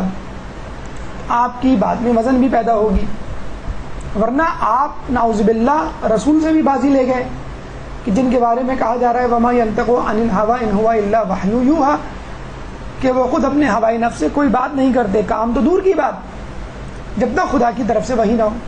اور آپ یہ کہہ رہے ہیں کہ بس میں نے کہہ دیا۔ اگر آپ تمام امور اپنے ہاتھ میں لے لیتے ہیں تو آپ دیکھ لیجئے اللہ تعالیٰ آپ کی برائی چاہتا ہے یا ہدایت۔ ایک اور روایت میں ہے کہ تمہارے لیے اتنی عقل کافی ہے کہ گمراہی کا راستہ ہدایت کے راستے سے الگ ہو جائے۔ اکثر لوگ پوچھتے ہیں کہ ہم کتنا سوچیں، بس آپ اتنا سوچیں کہ حلال حرام کی تمیز ہو سکے۔ فتوے عمل کرنے کے لیے پوچھے، الجھنے کے لیے مولا علی سے کسی نے سوال کیا تو مولا نے کہا تم نے سوال الجھنے کے لیے کیا یا سلجھنے کے لیے کیا؟ ابھی میں کل ہی کی بات بتا رہا ہوں کہ ایک فتویٰ پوچھا گیا ایک عالم سے، اور اس نے وہ فتویٰ بتا بھی دیا کہ ہاں یہ غلط ہے، یہ حرام ہے، لیکن اس کام کو کیا گیا ہے، اور پھر شہر میں یہ بات پھیلا دی گئی کہ ہم نے تو فلاں سے پوچھوایا تھا، انہوں نے کہا تھا کہ جائز ہے، اور جب میں نے خود ان سے کانٹیکٹ کیا بنفس نفیس ان سے پوچھا، انہوں نے کہا نہیں میں نے تو یہ نہیں کہا۔ تو اب یہ دیکھیے کہ انسان پوچھنے کے بعد غلط چیز کا ادراک کرنے کے بعد، قرآن و سنت کا حکم آنے کے بعد پھر اپنی مرضی چلائے اور جھوٹ بول کر اس پر عمل کرے تو پھر فتوے اور مسائل کے پوچھنے کا کوئی فائدہ نہیں۔ اور دیکھا جائے ہمارا میڈیا کیا کر رہا ہے، یہی تو کام کر رہا ہے۔ میڈیا کا پہلا حربہ کیا ہے؟ اسلامی احکامات کی تشکیک، اسلامی احکامات کو مشکوک بنانا۔ اور دوسرا حربہ کیا ہے؟ بیجا تحقیق۔ اکثر آپ نے دیکھا ہوگا ٹاک شو میں دلائل دیے جاتے ہیں، بھئی آپ بتائیں موسیقی کے بارے میں جائز ہے ناجائز، اچھا آپ بتائیں جائز ہے ناجائز، 2 گلوکاروں کو بٹھا دیا جاتا ہے اور 2 مولانا صاحب کو بٹھا دیا جاتا ہے۔ آپ خود دیکھیں، ایک فنکار یا فنکارہ، مطلب ایک خاتون جن کا تعلق ڈانس سے، وہ ڈانس کرتی ہیں کراچی کے اسٹیجز پر، ان کے سامنے ایک مولانا حضرت کو بٹھایا ہوا ہے اور ان سے پوچھا جا رہا ہے ان ڈانسر سے کہ بھئی آپ بتلائیں کہ یہ ڈانس حرام ہے حلال؟ پھر مولانا صاحب سے پوچھا جا رہا ہے تو مولانا صاحب نے ایک ہی جملہ کہا، مجھے آپ یہ بتائیے کہ اگر آپ مجھ سے پوچھیں ڈانس کی کتنی اقسام ہیں تو کیا میں بتا پاؤں گا؟ یا اگر میں نے بتا دیے تو آپ یقین کر لیں گے؟ نہیں یقین کریں گے تو آپ ان خاتون سے کیا پوچھ رہے ہیں کہ ڈانس حرام ہے یا حلال؟ دیکھیں یہ ہمارا حال ہے، مطلب ہمارے یہاں ٹاک شوز نہیں، اب درس خارج بن گئے۔ 1 گھنٹے کے اندر فیصلہ ہو رہا ہے، کیپٹل پنشمنٹ ہونی چاہیے کہ نہیں، سزائے موت ہونی چاہیے کہ نہیں، سنسار کرنا چاہیے کہ نہیں، زنا بالرضا جائز ہے کہ نہیں، موسیقی حلال ہے حرام ہے۔ ٹاک شو نہیں، باقاعدہ ایک درس خارج ہے، وہیں بیٹھے بیٹھے فیصلہ ہو رہا ہے، روایتیں پیش کی جا رہی ہیں، آیتیں پیش کی جا رہی ہیں، اور at the end of the day, at the end of the hour فیصلہ کر دیا جا رہا ہے کہ کیا غلط ہے کیا صحیح۔ اور دیکھیے انسان کو یہ سوچیں، جو نبی اور رسول اور امام اور اللہ سے آگے کا سوچے تو وہ کہاں پہنچ جاتا ہے۔ خوارج کوئی اپنی بات نہیں کرتے تھے، قرآن کی بات کرتے تھے، لیکن اس کے پیچھے ان کا اپنا نفس پوشیدہ تھا۔ مولا علی جب کوفے کی مسجدوں میں خطبہ دیتے تو خوارج یہ کہہ کر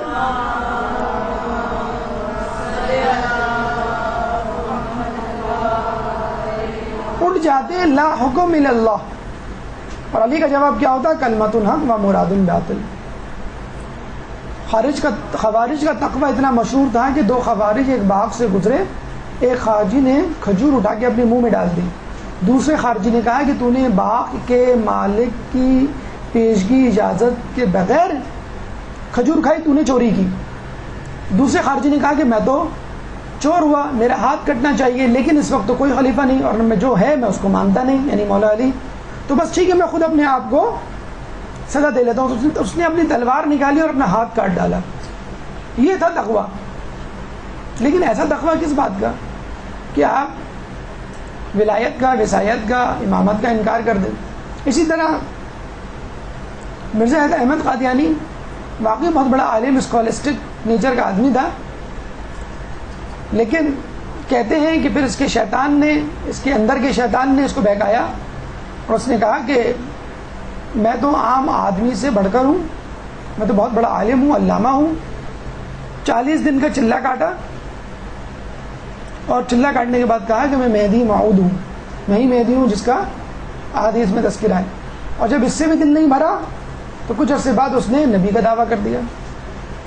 تو یہ ہے وہ ریشنلائزیشن، یہ ہے نفس مسئولہ کہ جو ریزننگ پیدا کرتا ہے، لاجکس پیدا کرتا ہے، اور اپنی عقل کو قرآن اور سنت اور ائمہ کی عقل پر مقدم رکھتے ہوئے آگے بڑھتا چلا جاتا ہے۔ اس کے بارے میں رسول نے کہا تھا کہ میں تمہارے لیے 2 چیزیں چھوڑے جا رہا ہوں، قرآن اور اہل بیت، نہ ان سے پیچھے رہنا، نہ آگے جانے کی کوشش کرنا، نہ ان کو پڑھانے کی کوشش کرنا۔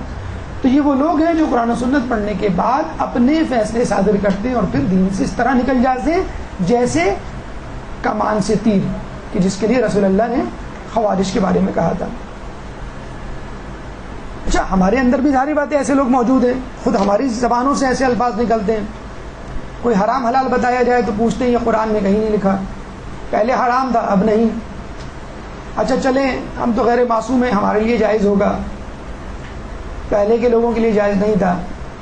کوئی جواب نہیں ملا، ارے بھائی سب کر رہے ہیں، ہم ہی تھوڑی کر رہے ہیں، اور اگر کرنا ہے تو کیسے دوسروں کا حوالہ دے دیا، بھائی دنیا کے ساتھ چلنا ہے تو یہ کرنا پڑے گا، دوسرے تو اس سے زیادہ کر رہے ہیں، ہم تو فقط سگریٹ پی رہے ہیں، دوسرے تو چرس پی رہے ہیں۔ یہ عجیب و غریب لاجکس وہ اپنے ذہن میں بٹھا لیتا ہے، اور کچھ نہ بن پڑے تو کہہ دیتا ہے یہ خدا جو ہے وہ غفور الرحیم ہے، معاف کرنے والا ہے۔ اور بھائی ہم کوئی مولوی تھوڑی ہیں جو اتنی گہرائی میں جائیں، ویسے گہرائی میں جا رہے ہیں، آپ حلال حرام پوچھ رہے ہیں، درس خارج کے سوال جو ہے وہ آپ ٹیبل پہ بیٹھ کر حل کر رہے ہیں، قرآن خود کھول کے حلال حرام تلاش کر رہے ہیں، لیکن گناہ کے بارے میں کہہ دیا جائے تو کہا جواب ملتا ہے کہ ہم بھائی کوئی مولوی تھوڑی ہے۔ اور آخر میں یہ کہ انسان کو اتنا شدت پسند نہیں ہونا چاہیے، میانہ روی اصل۔ تو شدت پسندی یہ نہیں ہے کہ آپ جو ہے وہ اسلام کو چھوڑ بیٹھے۔ ہم ایک اسکول میں گئے تو پتہ چلا کہ وہاں پہ قرآنی آیات میوزک پہ پڑھائی جا رہی ہیں۔ جب ہم نے ٹیچر کو اس طرف مبذول ان کی توجہ کروانے کی کوشش کی تو انہوں نے یہ کہا کہ انسان کو اتنا ڈیپتھ میں نہیں جانا چاہیے۔ تو یہ ڈیپتھ ہے لوگوں کے لیے، حلال حرام جو ہے وہ ڈیپتھ بن گیا۔ اب آئیے چوتھے درجے کی طرف، جس طرف انسان ایک یو ٹرن لیتا ہے، نفس لوامہ۔ ایک درود پڑھ دیجئے محمد والے محمد۔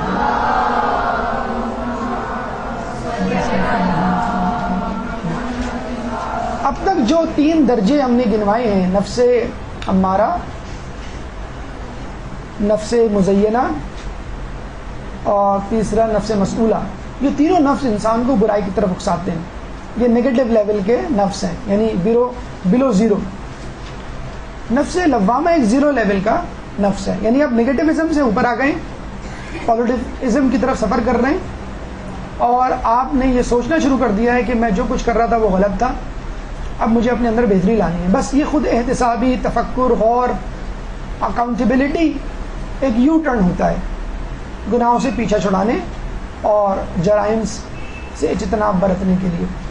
اسی لیے کہا گیا ہے کہ 1 گھنٹے کا تفکر 1 سال کی عبادت سے بہتر ہے۔ انشاءاللہ جب ہم تزکیہ نفس کے بارے میں گفتگو کریں گے تو آپ کو بتلائیں گے تزکیہ نفس کی پہلی سیڑھی، پہلا قدم تفکر ہے، غور و فکر ہے۔ نفس لوامہ وہ سیڑھی ہے، وہ درجہ ہے کہ جب انسان یہ سوچنے پر مجبور ہو جاتا ہے کہ میں جو کچھ کر رہا ہوں کہ صحیح ہے کہ غلط، یعنی ندامت۔ وہ درجہ تعریف میں کیا ہے؟ وہ درجہ کہ جب انسان اپنے گناہ پر ندامت محسوس کرتا ہے، اس دل پہ خدا کی رحمت ہو، جس دل کی یہ حالت ہوتی ہے، 1 بار خطا ہو جاتی ہے 100 بار ندامت ہوتی ہے۔ دیکھیں ہم میں سے کوئی بھی اس بات کا دعویٰ نہیں کر سکتا کہ ہم معصوم ہیں، ہم سے کوئی گناہ نہیں ہوتا، گناہ تو ہوگا۔ اچھا کچھ لوگ یہی سوچ کے کر دیتے ہیں گناہ تو ہوگا، جو ہونا ہے تو کیوں نہ کرا، کیوں نہ کیا جائے۔ تو دیکھیں گناہ کرنے کے بعد جو ندامت انسان کو ہوتی ہے، اگر وہ ندامت ہو جائے تو یقین کیجئے خدا کی رحمتیں گناہ گار پر نازل ہونا شروع ہو جاتی ہیں۔ کیسے گناہ گار پہ؟ وہ گناہ گار جو اپنے گناہ پر ندامت محسوس کرے۔ یقین کیجئے ہم لوگ افسوس کے ساتھ کہنا پڑتا ہے کہ دین کو اتنا مشکل بنا کر سمجھنے کی کوشش کرتے ہیں، بنا کر پیش کرنے کی کوشش کرتے ہیں، اور جب عمل نہیں ہو پاتا تو اس سے دور ہو جاتے ہیں۔ اللہ تعالیٰ نے کتنی چھوٹی چھوٹی چیزوں، کتنی چھوٹے چھوٹے امور،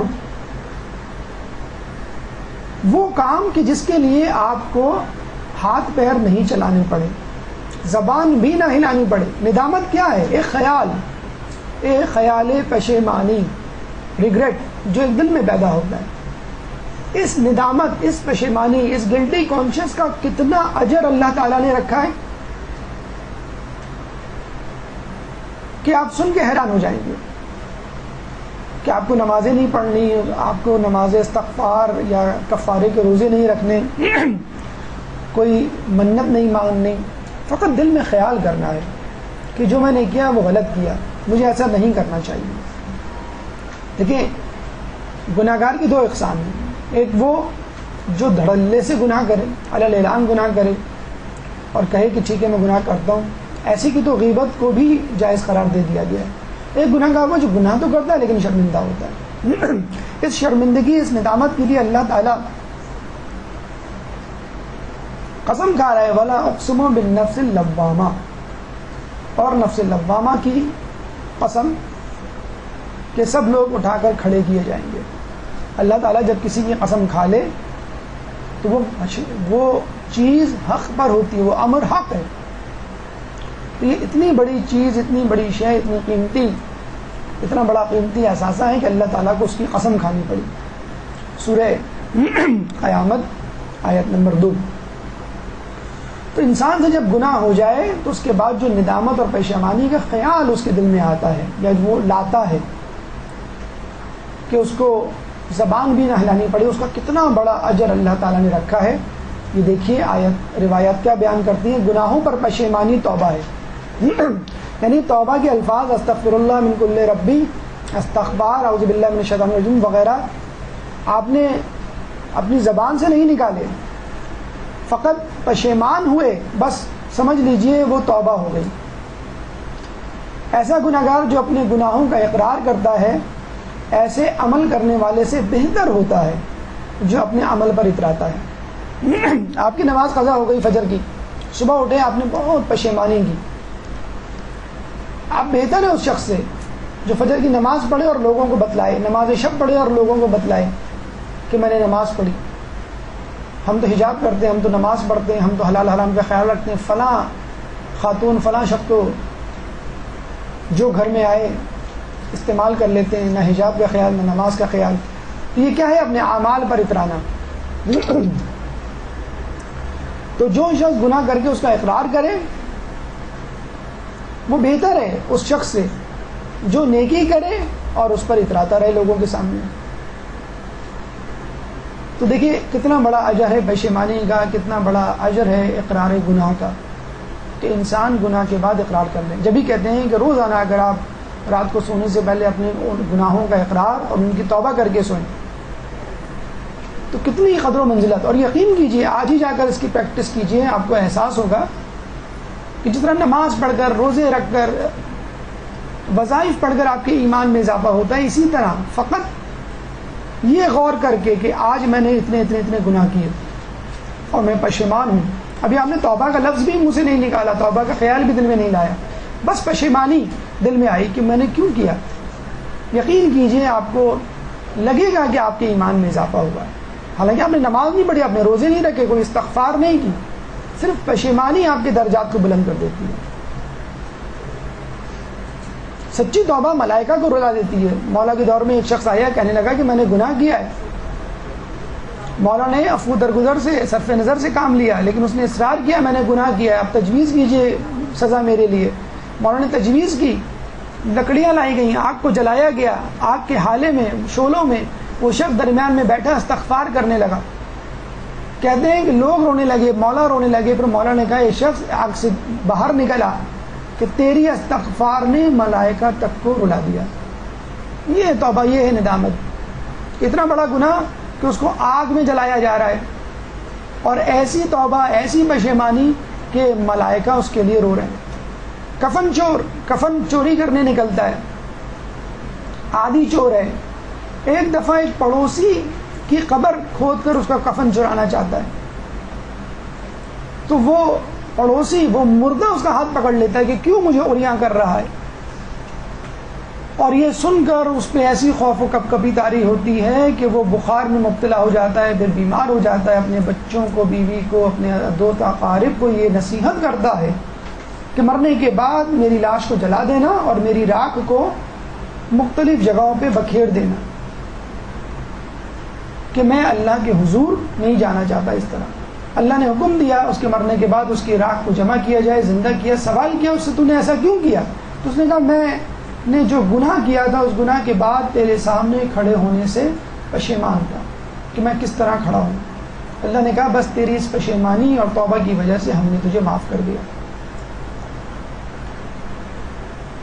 اور ہم یہ جملہ بڑی آرام سے کہہ دیتے ہیں کہ آج بڑی گرمی ہے. کہتے ہیں کہ ایک شخص بنی اسرائیل کے دور میں غالباً گھر سے باہر نکلا اور اس کے منہ سے یہ نکل گیا کہ آج بہت گرمی ہے. بس اس کے دل میں یہ خیال آیا کہ میں نے یہ گناہ کر دیا. پہاڑوں کے درمیان چلا گیا, عبادت کرنے لگا اور یہ کہا کہ اے اللہ جب تک تیرا نبی آ کر مجھ سے نہ ملے تو میں یہ نہ سمجھوں گا کہ میں نے جو توبہ کی اس کو تو نے قبول کیا یا نہیں. حالانکہ یہ گناہ نہیں تھا دیکھا جائے. اسی زمانے میں بارش نہ ہوئی, لوگ نبی کے پاس آئے, نبی نے دعا کی, قبول نہ ہوئی. اللہ نے کہا فلاں آدمی جو پہاڑ کے نیچے عبادت کر رہا ہے اس کے پاس جا کر دعا کرواؤ. نبی اس کے پاس آئے, دعا کروائی, قبول ہو گئی, بارش ہونے لگی. نبی بڑے حیران ہوئے اور اس سے پوچھا تو اس نے کہا کہ یہ میرا پرسان حال ہے کہ میں نے اس طرح کہا تھا اور میں نے اللہ سے کہا تھا کہ جب تک کوئی نبی نہ آئے میں اس پہاڑ سے نہ جاؤں گا. نبی نے اسے گلے لگایا اور کہا کہ میں ہی نبی ہوں اور اللہ نے تمہاری توبہ قبول کر لی. اور ہماری زبان پہ کئی ایسے جملے آ کے چلے جاتے ہیں, ہمیں پتہ بھی نہیں چلتا. اوف اللہ, آج تو بہت گرمی ہے, گرمی نے مار ڈالا. بارش ہو جائے زیادہ لگتا ہے اللہ نے نل بند کرنا بھول گئے. غریبی آ جائے, پیسے کم پڑ جائیں, خدا کو ہم غریبوں پر کوئی ترس نہیں آتا. خدا ہماری قسمت کب بدلے گا. کاش میں امریکہ میں پیدا ہوتا. نوجوان اکثر یہ دعائیں کرتے ہیں, خدا نے مجھے جلدی میں بنا دیا, بس ایسی ویسی شکل دے دی. خدا ہم دیندار کو بھی پوچھ لیں. فلاں چودھری صاحب, ملک صاحب کو تو اتنا دیا جو نماز روزے کے پابند نہیں, ہم تیرے لیے سجدے میں سر ٹکائے بیٹھے رہتے ہیں, لیکن تو یہ ہم کیا کہہ رہے ہیں, اللہ سے نہ صرف شکوہ بلکہ اللہ کو ڈکٹیشن دے رہے ہیں کہ تو ہمارے ساتھ یہ کر, تو ہمارے ساتھ یہ کر. اب آئیے نفس کے 5ویں درجے کی طرف, جو بہت خوبصورت مرحلہ ہے, بہت بہترین مرحلہ ہے, کامیابی کی منزل ہے, کہ جب انسان کا نفس مطمئنہ میں تبدیل ہو جاتا ہے. ایک درود پڑھ دیجئے محمد والے مجھے.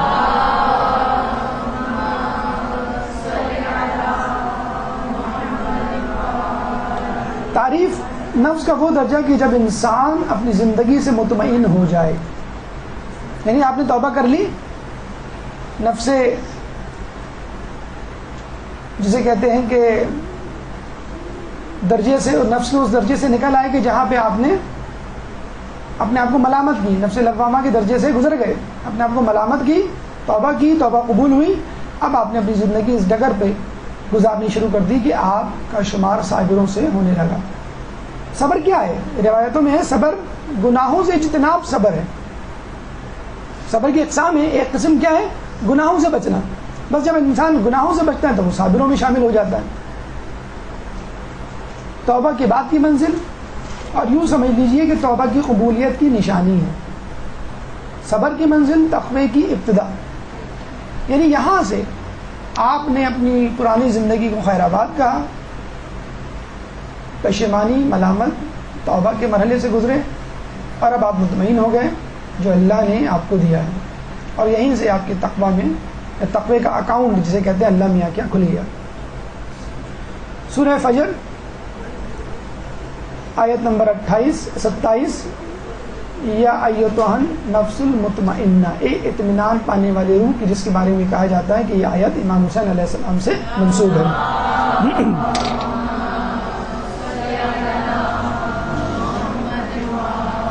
یعنی نفس مطمئنہ وہ درجہ ہے کہ جب خدا انسان سے راضی ہو جاتا ہے, انسان کے نفس سے. اچھا, کچھ لوگ نفس کے 7 درجے کی بجائے سمپلیفائی کر کے اس کے 3 درجے بتلاتے ہیں. نفس امارہ, برا نفس, نفس لوامہ, ملامت کرنے والا, پشیمانی والا نفس, اور نفس مطمئنہ, یعنی جو سیٹسفائی ہو جائے, مطمئن ہو جائے خدا سے. لیکن اگر ہم نفس امارہ کو مزید اسپلٹ کریں تو نفس مزینہ, نفس مسئولہ, 2 مزید درجات حاصل ہو سکتے ہیں. اور اسی طرح نفس مطمئنہ کو ہم آگے لے جائیں تو ایک نفس مرضیہ, نفس راضیہ کی شکل پیدا ہو جاتی ہے, جس کا تذکرہ بھی آئے گا. تو ٹوٹل یوں کہہ لیجئے کہ 7 نفس کے درجات ہو جاتے ہیں. روایات میں ہے کہ شہوت سے صبر عفت ہے, اور غصے میں صبر کامیابی ہے, اور مصیبت میں صبر تقویٰ ہے. دیکھیں 2 قوتیں ہم نے پڑھی تھی نفس کے حوالے سے, شہوت اور غصہ. شہوت یعنی فائدے کا حصول, غصہ یعنی نقصان سے دوری. شہوت سے صبر عفت ہے, غصے میں صبر کامیابی ہے, اور مصیبت میں صبر تقویٰ ہے. جو صبر و یقین کی زرہ لباس کے طور پر پہن لیتا ہے وہ ہدایت پا لیتا ہے. جب ہی کہا گیا کہ ان اللہ مع الصابرین. اسی لیے کچھ علماء کے نزدیک نفس مطمئنہ صبر کی منزل ہے, اور اس کے بعد والی منزل نفس راضیہ شکر کی منزل ہے. تو جو شخص مطمئن ہو جاتا ہے خدا سے, وہ صابر ہو جاتا ہے، گناہوں سے اجتناب برتتا ہے، صبر و یقین کا لباس پہن لیتا ہے، اور ایسا شخص ہدایت پا لیتا ہے. یعنی یہی ہیں وہ لوگ کہ جو صراط مستقیم پر چلتے ہیں. کہتے ہیں کہ ایک مجوسی جس کا جو ہے بہت بڑا کاروباری نقصان ہو گیا، تو کچھ اس کے دوست جو مسلمان تھے اس کو دلاسا تسلی دینے کے لیے آئے. تو اس نے کہا کہ کوئی بات نہیں، یہ تو آنے جانے والی چیز ہے، میں پھر دوبارہ کما لوں گا. اور اس طرح کی بہت ساری باتیں جو قناعت سے مشابہ تھیں اس نے کی. اس کے دوست نے کہا تو یہ تو آپ وہی باتیں کر رہے ہیں جو ہم مسلمان کرتے ہیں. وہ بڑا حیران ہوا کہ تمہارے مذہب میں بھی یہ باتیں ہیں؟ جی ہاں، اس کے مسلمان دوستوں نے کہا اور اسلام کی تفصیل بتلائی. تو اس نے کہا کہ یہ تعلیم تو میرے مذہب کی ہے اور بلکہ اعلیٰ تر ہے. چنانچہ وہ مجوسی آگ پرست، آتش پرست مسلمان ہو گیا. دیکھیں، ایک صفت جو کہ ایک غیر مسلم میں پائی جاتی ہے اس کو مسلمان بنا سکتی ہے، تو وہی صفت مسلمان کو کہاں لے جا سکتی ہے. صبر ایوب بہت مشہور ہے، کس طرح 14 سال تک انہوں نے اپنی بیماری کو برداشت کیا. حالانکہ 14 سال پہلے اپنے علاقے کے متمول ترین افراد میں ان کا شمار ہوتا تھا. نوکر چاکر، بھیڑ بکریاں، فام، بیوی بچے، سارے بچے مر گئے، ساری کھیتی میں آگ لگ گئی، تباہ ہو گئی کھیتیاں، غلام افراد سب چھوڑ کے بھاگ گئے. صرف ایک بیوی جو ان کے لیے لوگوں کے گھروں میں گھر گھر کام کرتی، ان کے لیے غذا اور دیگر چیزوں کا بندوبست کرتی. پھر بیماری ایسی کہ اٹھ نہیں سکتے تھے، اس کے باوجود انہوں نے صبر کیا اور نفس مطمئنہ کی منزل پر پہنچے. اور دیکھا جائے تو تسلیم و رضا ہی اصل دین ہے. آپ نے سنا ہوگا اسفار اربع کا نام، کہ یہ وہ کتاب ہے کہ جس کو ہمارے بہت بڑے عالم دین ملا سدرا نے لکھی. کہتے ہیں اپنے زمانے میں اتنے مشہور ہوئے کہ ان کو یہ شک ہونے لگا کہ شاید میں اپنی شہرت کی وجہ سے علم حاصل کر رہا ہوں یا علم ٹھہرا رہا ہوں. چنانچہ کچھ عرصے کے لیے اور کچھ لوگوں کے مطابق 2 سال کے لیے اپنے شہر کو چھوڑ کر غائب ہو گئے. لوگ بڑے پریشان ہوئے کہ کہاں چلے گئے. کچھ عرصے بعد ان کے چند شاگردوں نے ایک گاؤں میں دیکھا کہ ایک شخص مسجد میں جھاڑو دے رہا ہے. قریب جا کے دیکھا تو پتہ چلا کہ یہ ملا صدرہ ہے. تو کچھ لوگ ایسے بھی ہوتے ہیں کہ جو مصیبت اپنے اوپر مسلط کر کے اپنے آپ کو آزماتے ہیں. یہ ہمارے اور آپ کے لیے نہیں ہے. آپ اور ہم ایسا کریں گے تو شاید حق سے ہٹ جائیں. ہمارا ایمان اس طرح کا نہیں کہ ہم اللہ کی نعمتوں سے کچھ عرصے کے لیے اجتناب برت کر اپنے آپ کو آزمائیں. تو دیکھیے، اتنا بڑا شخص جس کے بارے میں کہا جاتا تھا کہ ارسطو سے زیادہ دنیا میں کسی بھی فلسفی سے زیادہ فلسفے کا علم رکھنے والا، کہ اس شخص نے صبر کیا. ہمارا چھٹا درجہ نفس راضیہ، کہ جو صبر سے آگے کی منزل ہے. ایک درود پڑھ دیجیے.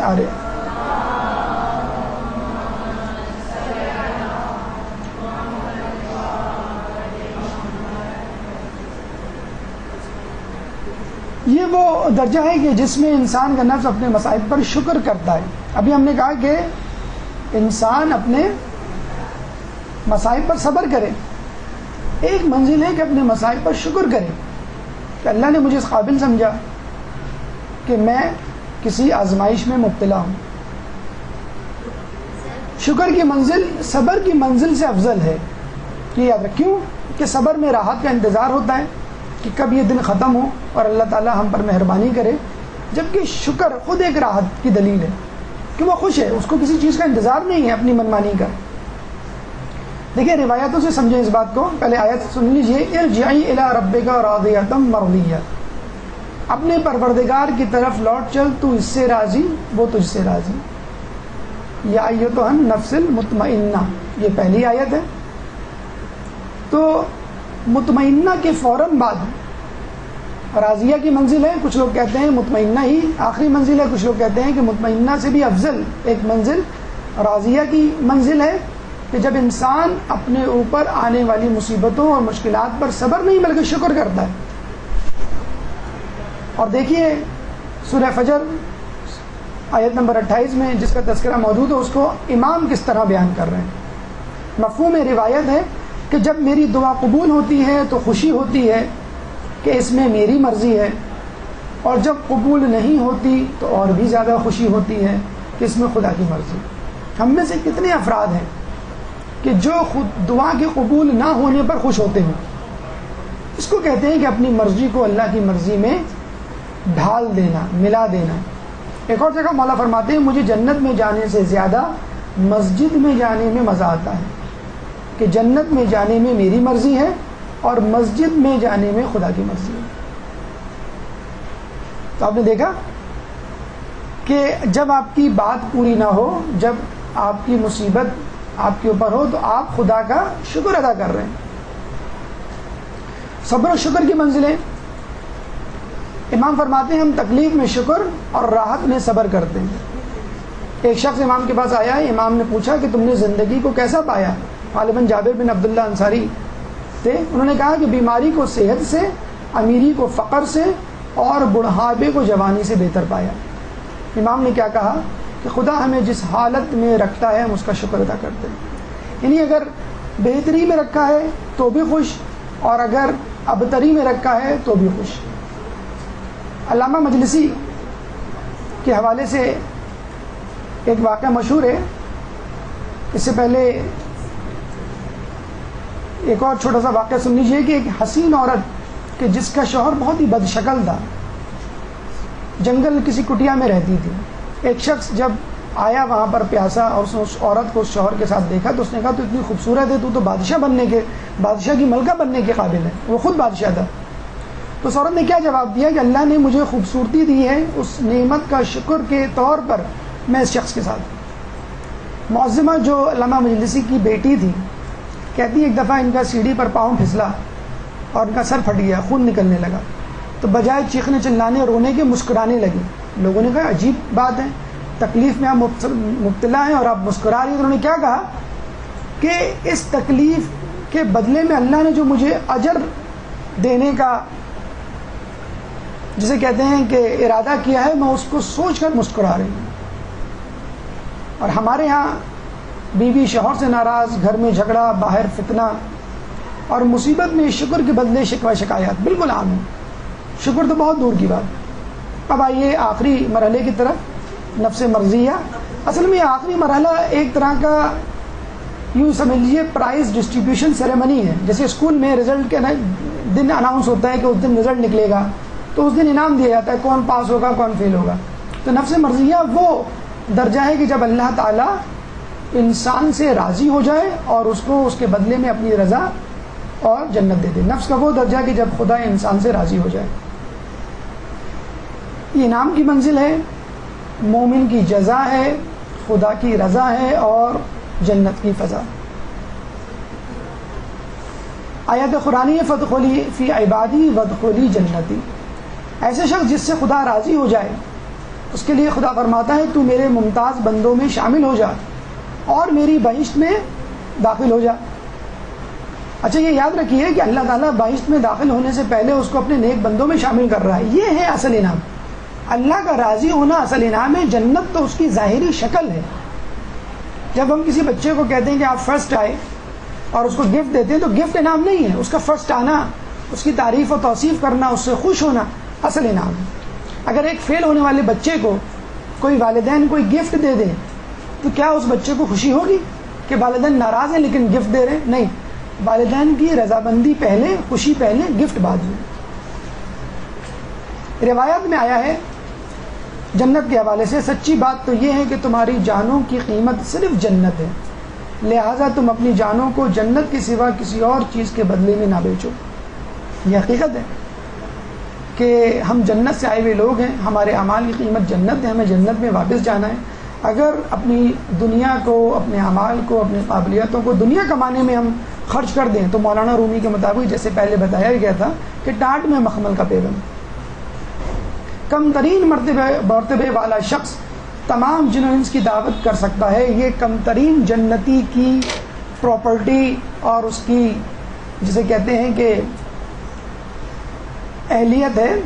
جو امام سے پوچھا گیا ہے کم ترین جنتی کو کیا ملے گا، یا جنت کی وسعت کیسی ہے، کتنی بڑی ہے جنت؟ انہوں نے کہا جو کم ترین جنتی ہوگا اس کے پاس اتنی جگہ، اتنا کھانا، اتنے وسائل ہوں گے کہ وہ دنیا کے کائنات کے تمام جن و انس کی دعوت بھی کرے تو وہ کر سکتا ہے. لیکن بہرحال وہ لوگ جو نفس راضیہ کی منزل پر ہیں ان کے بارے میں ہم یہی کہیں گے کہ جیسے مریم علیہ السلام کو کسی نے جنت میں دیکھا خواب میں، تو مریم سے پوچھا، علیہ السلام سے پوچھا کہ اب آپ کیسا محسوس کر رہی ہیں؟ تو انہوں نے کہا کہ ہاں یہاں پر سب کچھ ہے، لیکن گرمیوں کے روزے اور سردیوں کی نمازی شب نہیں. لیکن اس جنت کو پانے والے افراد کیا کر رہے ہیں؟ مولا فرماتے ہیں یاد رکھو میں نے جنت کی مانند کسی چیز کو نہیں دیکھا کہ جس کے طلبگار سوئے ہوئے ہوں، اور نہ ہی جہنم کی مانند کسی چیز کو دیکھا کہ جس سے بھاگنے والے سو رہے ہیں. تو ہم وہ لوگ ہیں کہ جو ریل کی پٹری پر زندگی کے دوراہے پر سو رہے ہیں، اور موت کی ٹرین کسی بھی وقت آ کر ہمیں کچل سکتی ہے. ایک شارٹ کٹ ہم پیراڈائز کا بتلا دیں. ہو سکتا ہے آپ کو 7 مرحلے بہت طویل لگیں، کہ سر یہ تو بہت مشکل مرحلے ہیں، کوئی شارٹ کٹ بتا دیں. تو مولا کا قول ہے جو پسند ہے ہو اسے حاصل کر لو، یا جو حاصل ہے اسے پسند کر لو. یعنی آپ گھر گئے، امی کیا پکایا ہے؟ کھچڑی. اچھا کھچڑی پکائی ہے، چلیں کھا لیتے ہیں. ایک یہ کہ امی کیا پکایا؟ کھچڑی. بس میں یہی تو کھانا چاہ رہی تھی آج. یہ ہے کہ یا تو آپ میں اتنی اتھارٹی ہو کہ فون کر دیں، SMS کر دیں امی آج میں آ رہی ہوں، ذرا بریانی پکا کے رکھیں، چائے گرم کر کے رکھیں، پیٹیز منگا کے رکھیں. یا آپ گھر جائیں تو کچھ بھی نہیں گھر میں، آج تو میرا موڈ ہی نہیں تھا چائے پینے کا. تو بس یہ ہے کہ ہر رنگ میں راضی، برضا ہو تو مزہ دیکھ، دنیا میں رہتے ہوئے جنت کا مزہ دیکھ. اگر آپ چاہتے ہیں کہ جنت آپ کو یہی مل جائے، دیکھیں جنت میں کیا ہوگا، آپ جو چاہیں گے وہ ہو جائے گا. تو بس جو ہو رہا ہے اس کو چاہ لیں. اصل ہے چاہت کہ آپ کے پاس جو کچھ ہے اس سے آپ راضی ہیں کہ نہیں. تو جنت کا ٹیسٹ ابھی سے لینا ہے تو آپ یہیں پر ہر اس چیز سے راضی ہو جائیں جو اللہ نے آپ کو دی ہے. آپ کی زحمت اور حسن سماعت کا بہت بہت شکریہ. اور سوالات کا سیکشن ہم آئندہ کے لیے رکھ دیتے ہیں. اللہ تعالیٰ سے دعا ہے کہ جو کچھ پڑھا سنا اس پہ عمل کرنے کی توفیق عطا فرمائے، امام کے ظہور میں تعجیل فرمائے، اور ہمیں ان کے جانثاروں میں شامل فرمائے. وآخر دعوانا ان الحمدللہ رب العالمین.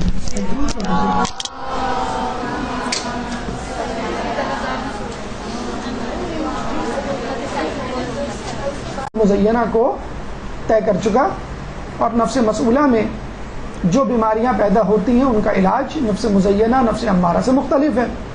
بالکل ایسے ہی جیسے ہم کہتے ہیں کوئی پھوڑا پھنسی نکل آئے تو مرہم سے کام چلاتے ہیں، اگر وہ بڑا ہو جائے پھر ہم اینٹی بایوٹک لیتے ہیں، اگر وہ بہت بڑا ہو جائے تو پھر ہم سرجری کرتے ہیں. تو آپ نے دیکھا ایک چھوٹا سا پھوڑا ہے، چھوٹی سی بیماری ہے، لیکن جب وہ اپنے لیولز چینج کرتی ہے تو میتھڈ آف ٹریٹمنٹ چینج ہو جاتا ہے. کینسر کے بارے میں کہا جاتا ہے کہ کینسر کے علاج سے پہلے ضروری ہے کہ ہم کینسر کا لیول دیکھیں، کیونکہ لیول کو ڈیسائیڈ کر کے کینسر کا علاج کیا جائے گا.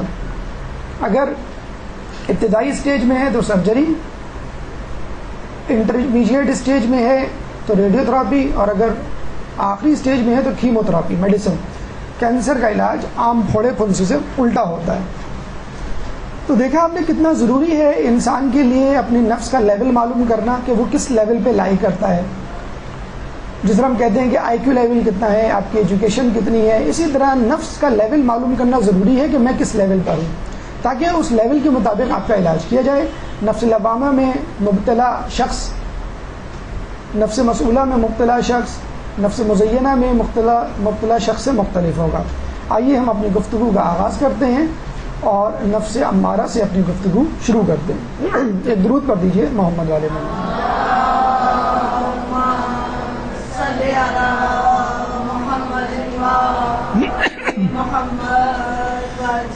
بس یوں سمجھ لیجیے ساری زندگی آپ کا یہ ایک سفر مسلسل ہے اور یہ کبھی ختم ہونے والا نہیں. 7 سیڑھیوں 7 درجات پر مشتمل یہ سفر ہے، اور زندگی کی آخری سانس تک یہ سفر آپ کو جاری رکھنا ہے.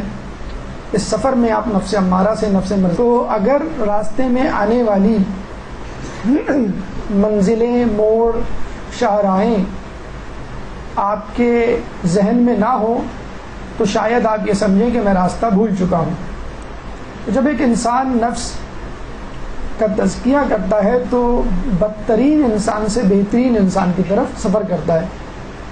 تو سفر میں وہ کن کن مراحل سے گزرے گا، وہ مراحل انشاءاللہ آپ کے سامنے ہمیں پیش کرنے ہیں۔ یہ حسن اتفاق ہے کہ جیسے کہ ہم نے آپ کو پہلے بتلایا تھا، قد افلح من زکاہا کی صورت میں اللہ تعالیٰ نے سورہ شمس میں اور سورہ اعلیٰ میں کم و بیش ایک ہی اعلان کیا ہے کہ بہترین کامیابی تزکیہ نفس ہے۔ کامیابی کو اگر ہم دیکھیں تو لفظ کامیابی میں 7 حروف ہیں، کاف، الف، میم، یہ، الف، بے چھوٹی ہے، اور اسی طرح سکسیس جو اس کا انگلش ترجمہ ہے اس میں بھی 7 لیٹرز یا 7 حروف ہیں، اور اتفاق کی بات یہ ہے کہ درجات نفس بھی 7 ہیں۔ تو یہ وہ 7 درجات ہیں کہ جن سے مجھے، آپ کو اور سننے والوں کو، کوئے عرض پہ رہنے والے تمام انسانوں کو گزرنا ہے، چاہے وہ چاہیں یا نہ چاہیں۔ یہی کامیابی کا راستہ ہے، اس کے علاوہ کامیابی کا اور کوئی راستہ نہیں۔ جن مراحل پہ آج ہماری گفتگو مشتمل ہوگی وہ انہی 7 مراحل کا تذکرہ ہے۔ یعنی پہلا مرحلہ نفس امارہ، نفس کی بدترین شکل، 0 لیول۔ دوسرا مرحلہ نفس مزینہ، نفس امارہ سے قدر بہتر شکل۔ گفتگو کا تیسرا مرحلہ نفس مسئولہ، جو کہ باقی 2 درجات سے بہتر درجہ ہے۔ نفس لوامہ، چوتھا مرحلہ کہ جو خدا سے اعوذ باللہ من الشیطان اللعین الرجیم، بسم اللہ الرحمن الرحیم، رب اشرح لی صدری ویسر لی امری واحلل عقدۃ من لسانی یفقہوا قولی، ان اللہ وملائکتہ یصلون علی النبی یا ایھا الذین آمنوا صلوا علیہ وسلموا تسلیما۔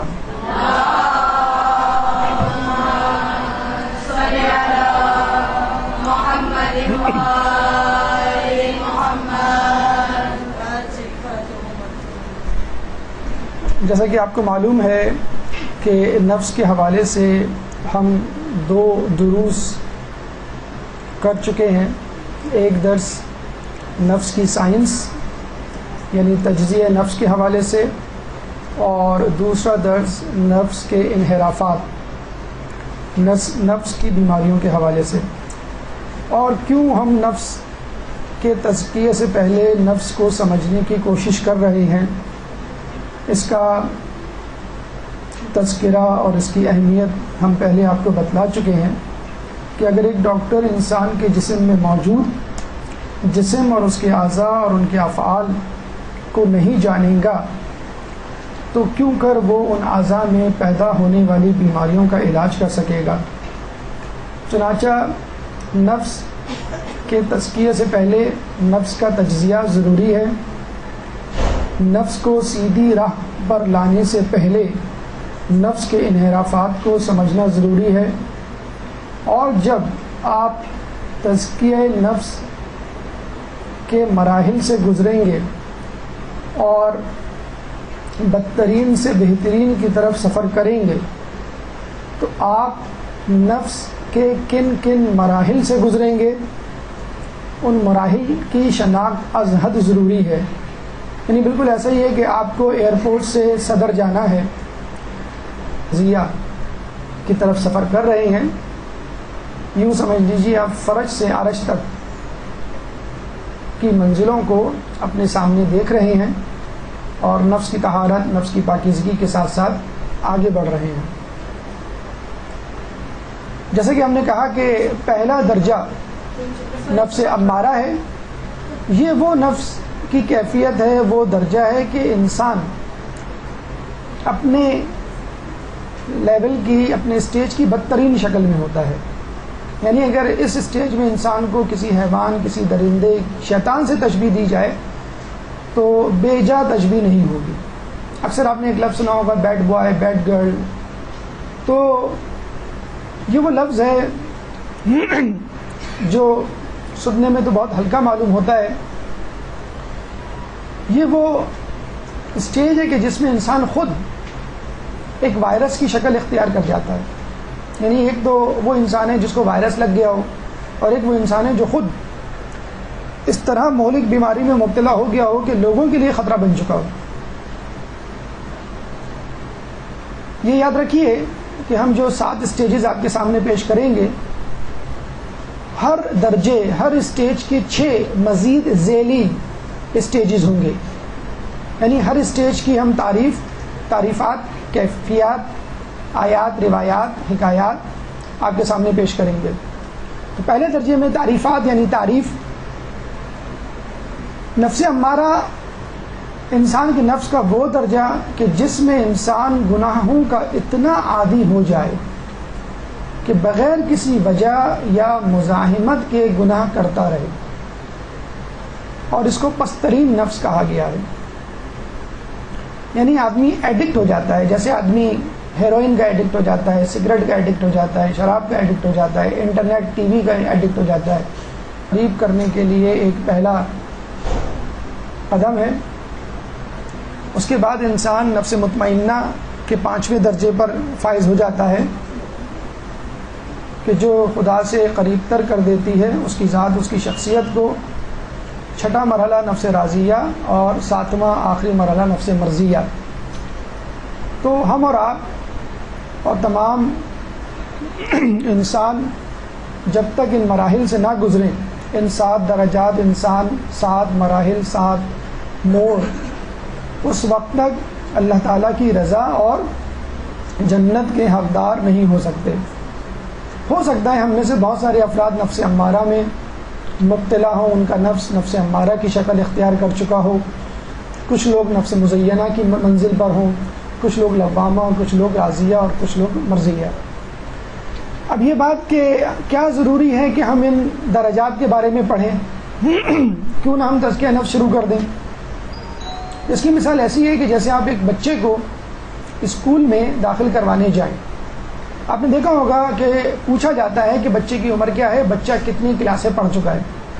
اگر وہ مونٹیسری پڑھ چکا ہے تو اس کو پرائمری میں داخلہ دیا جائے گا، پرائمری پڑھ چکا ہے تو سیکنڈری میں، سیکنڈری پڑھ چکا ہے تو ہائر سیکنڈری، ہائر سیکنڈری پڑھ چکا ہے تو گریجویشن، اور گریجویشن پڑھ چکا ہے تو ماسٹرز، ماسٹر پڑھ چکا ہے تو پی ایچ ڈی. اتفاق سے دنیاوی تعلیم کے بھی 7 ہی درجات ہیں: Montessori, primary, secondary, higher secondary, graduation, masters and P H D. تو آپ نے دیکھا کہ کتنا ضروری ہے، اگر آپ ایجوکیشن حاصل کرتے ہیں تو یہ ضروری ہے کہ آپ نے پچھلی ڈگری کون سی حاصل کی. اسی طرح جب آپ تزکیہ نفس کرتے ہیں تو یہ ضروری ہے معلوم کرنا کہ آپ اس وقت کس لیول پر ہیں، تاکہ آپ اگلے لیول پر جائیں. مثلا اگر آپ نفس مسئولہ پر ہیں تو اس کا مطلب یہ ہوا کہ آپ کا نفس امارہ، نفس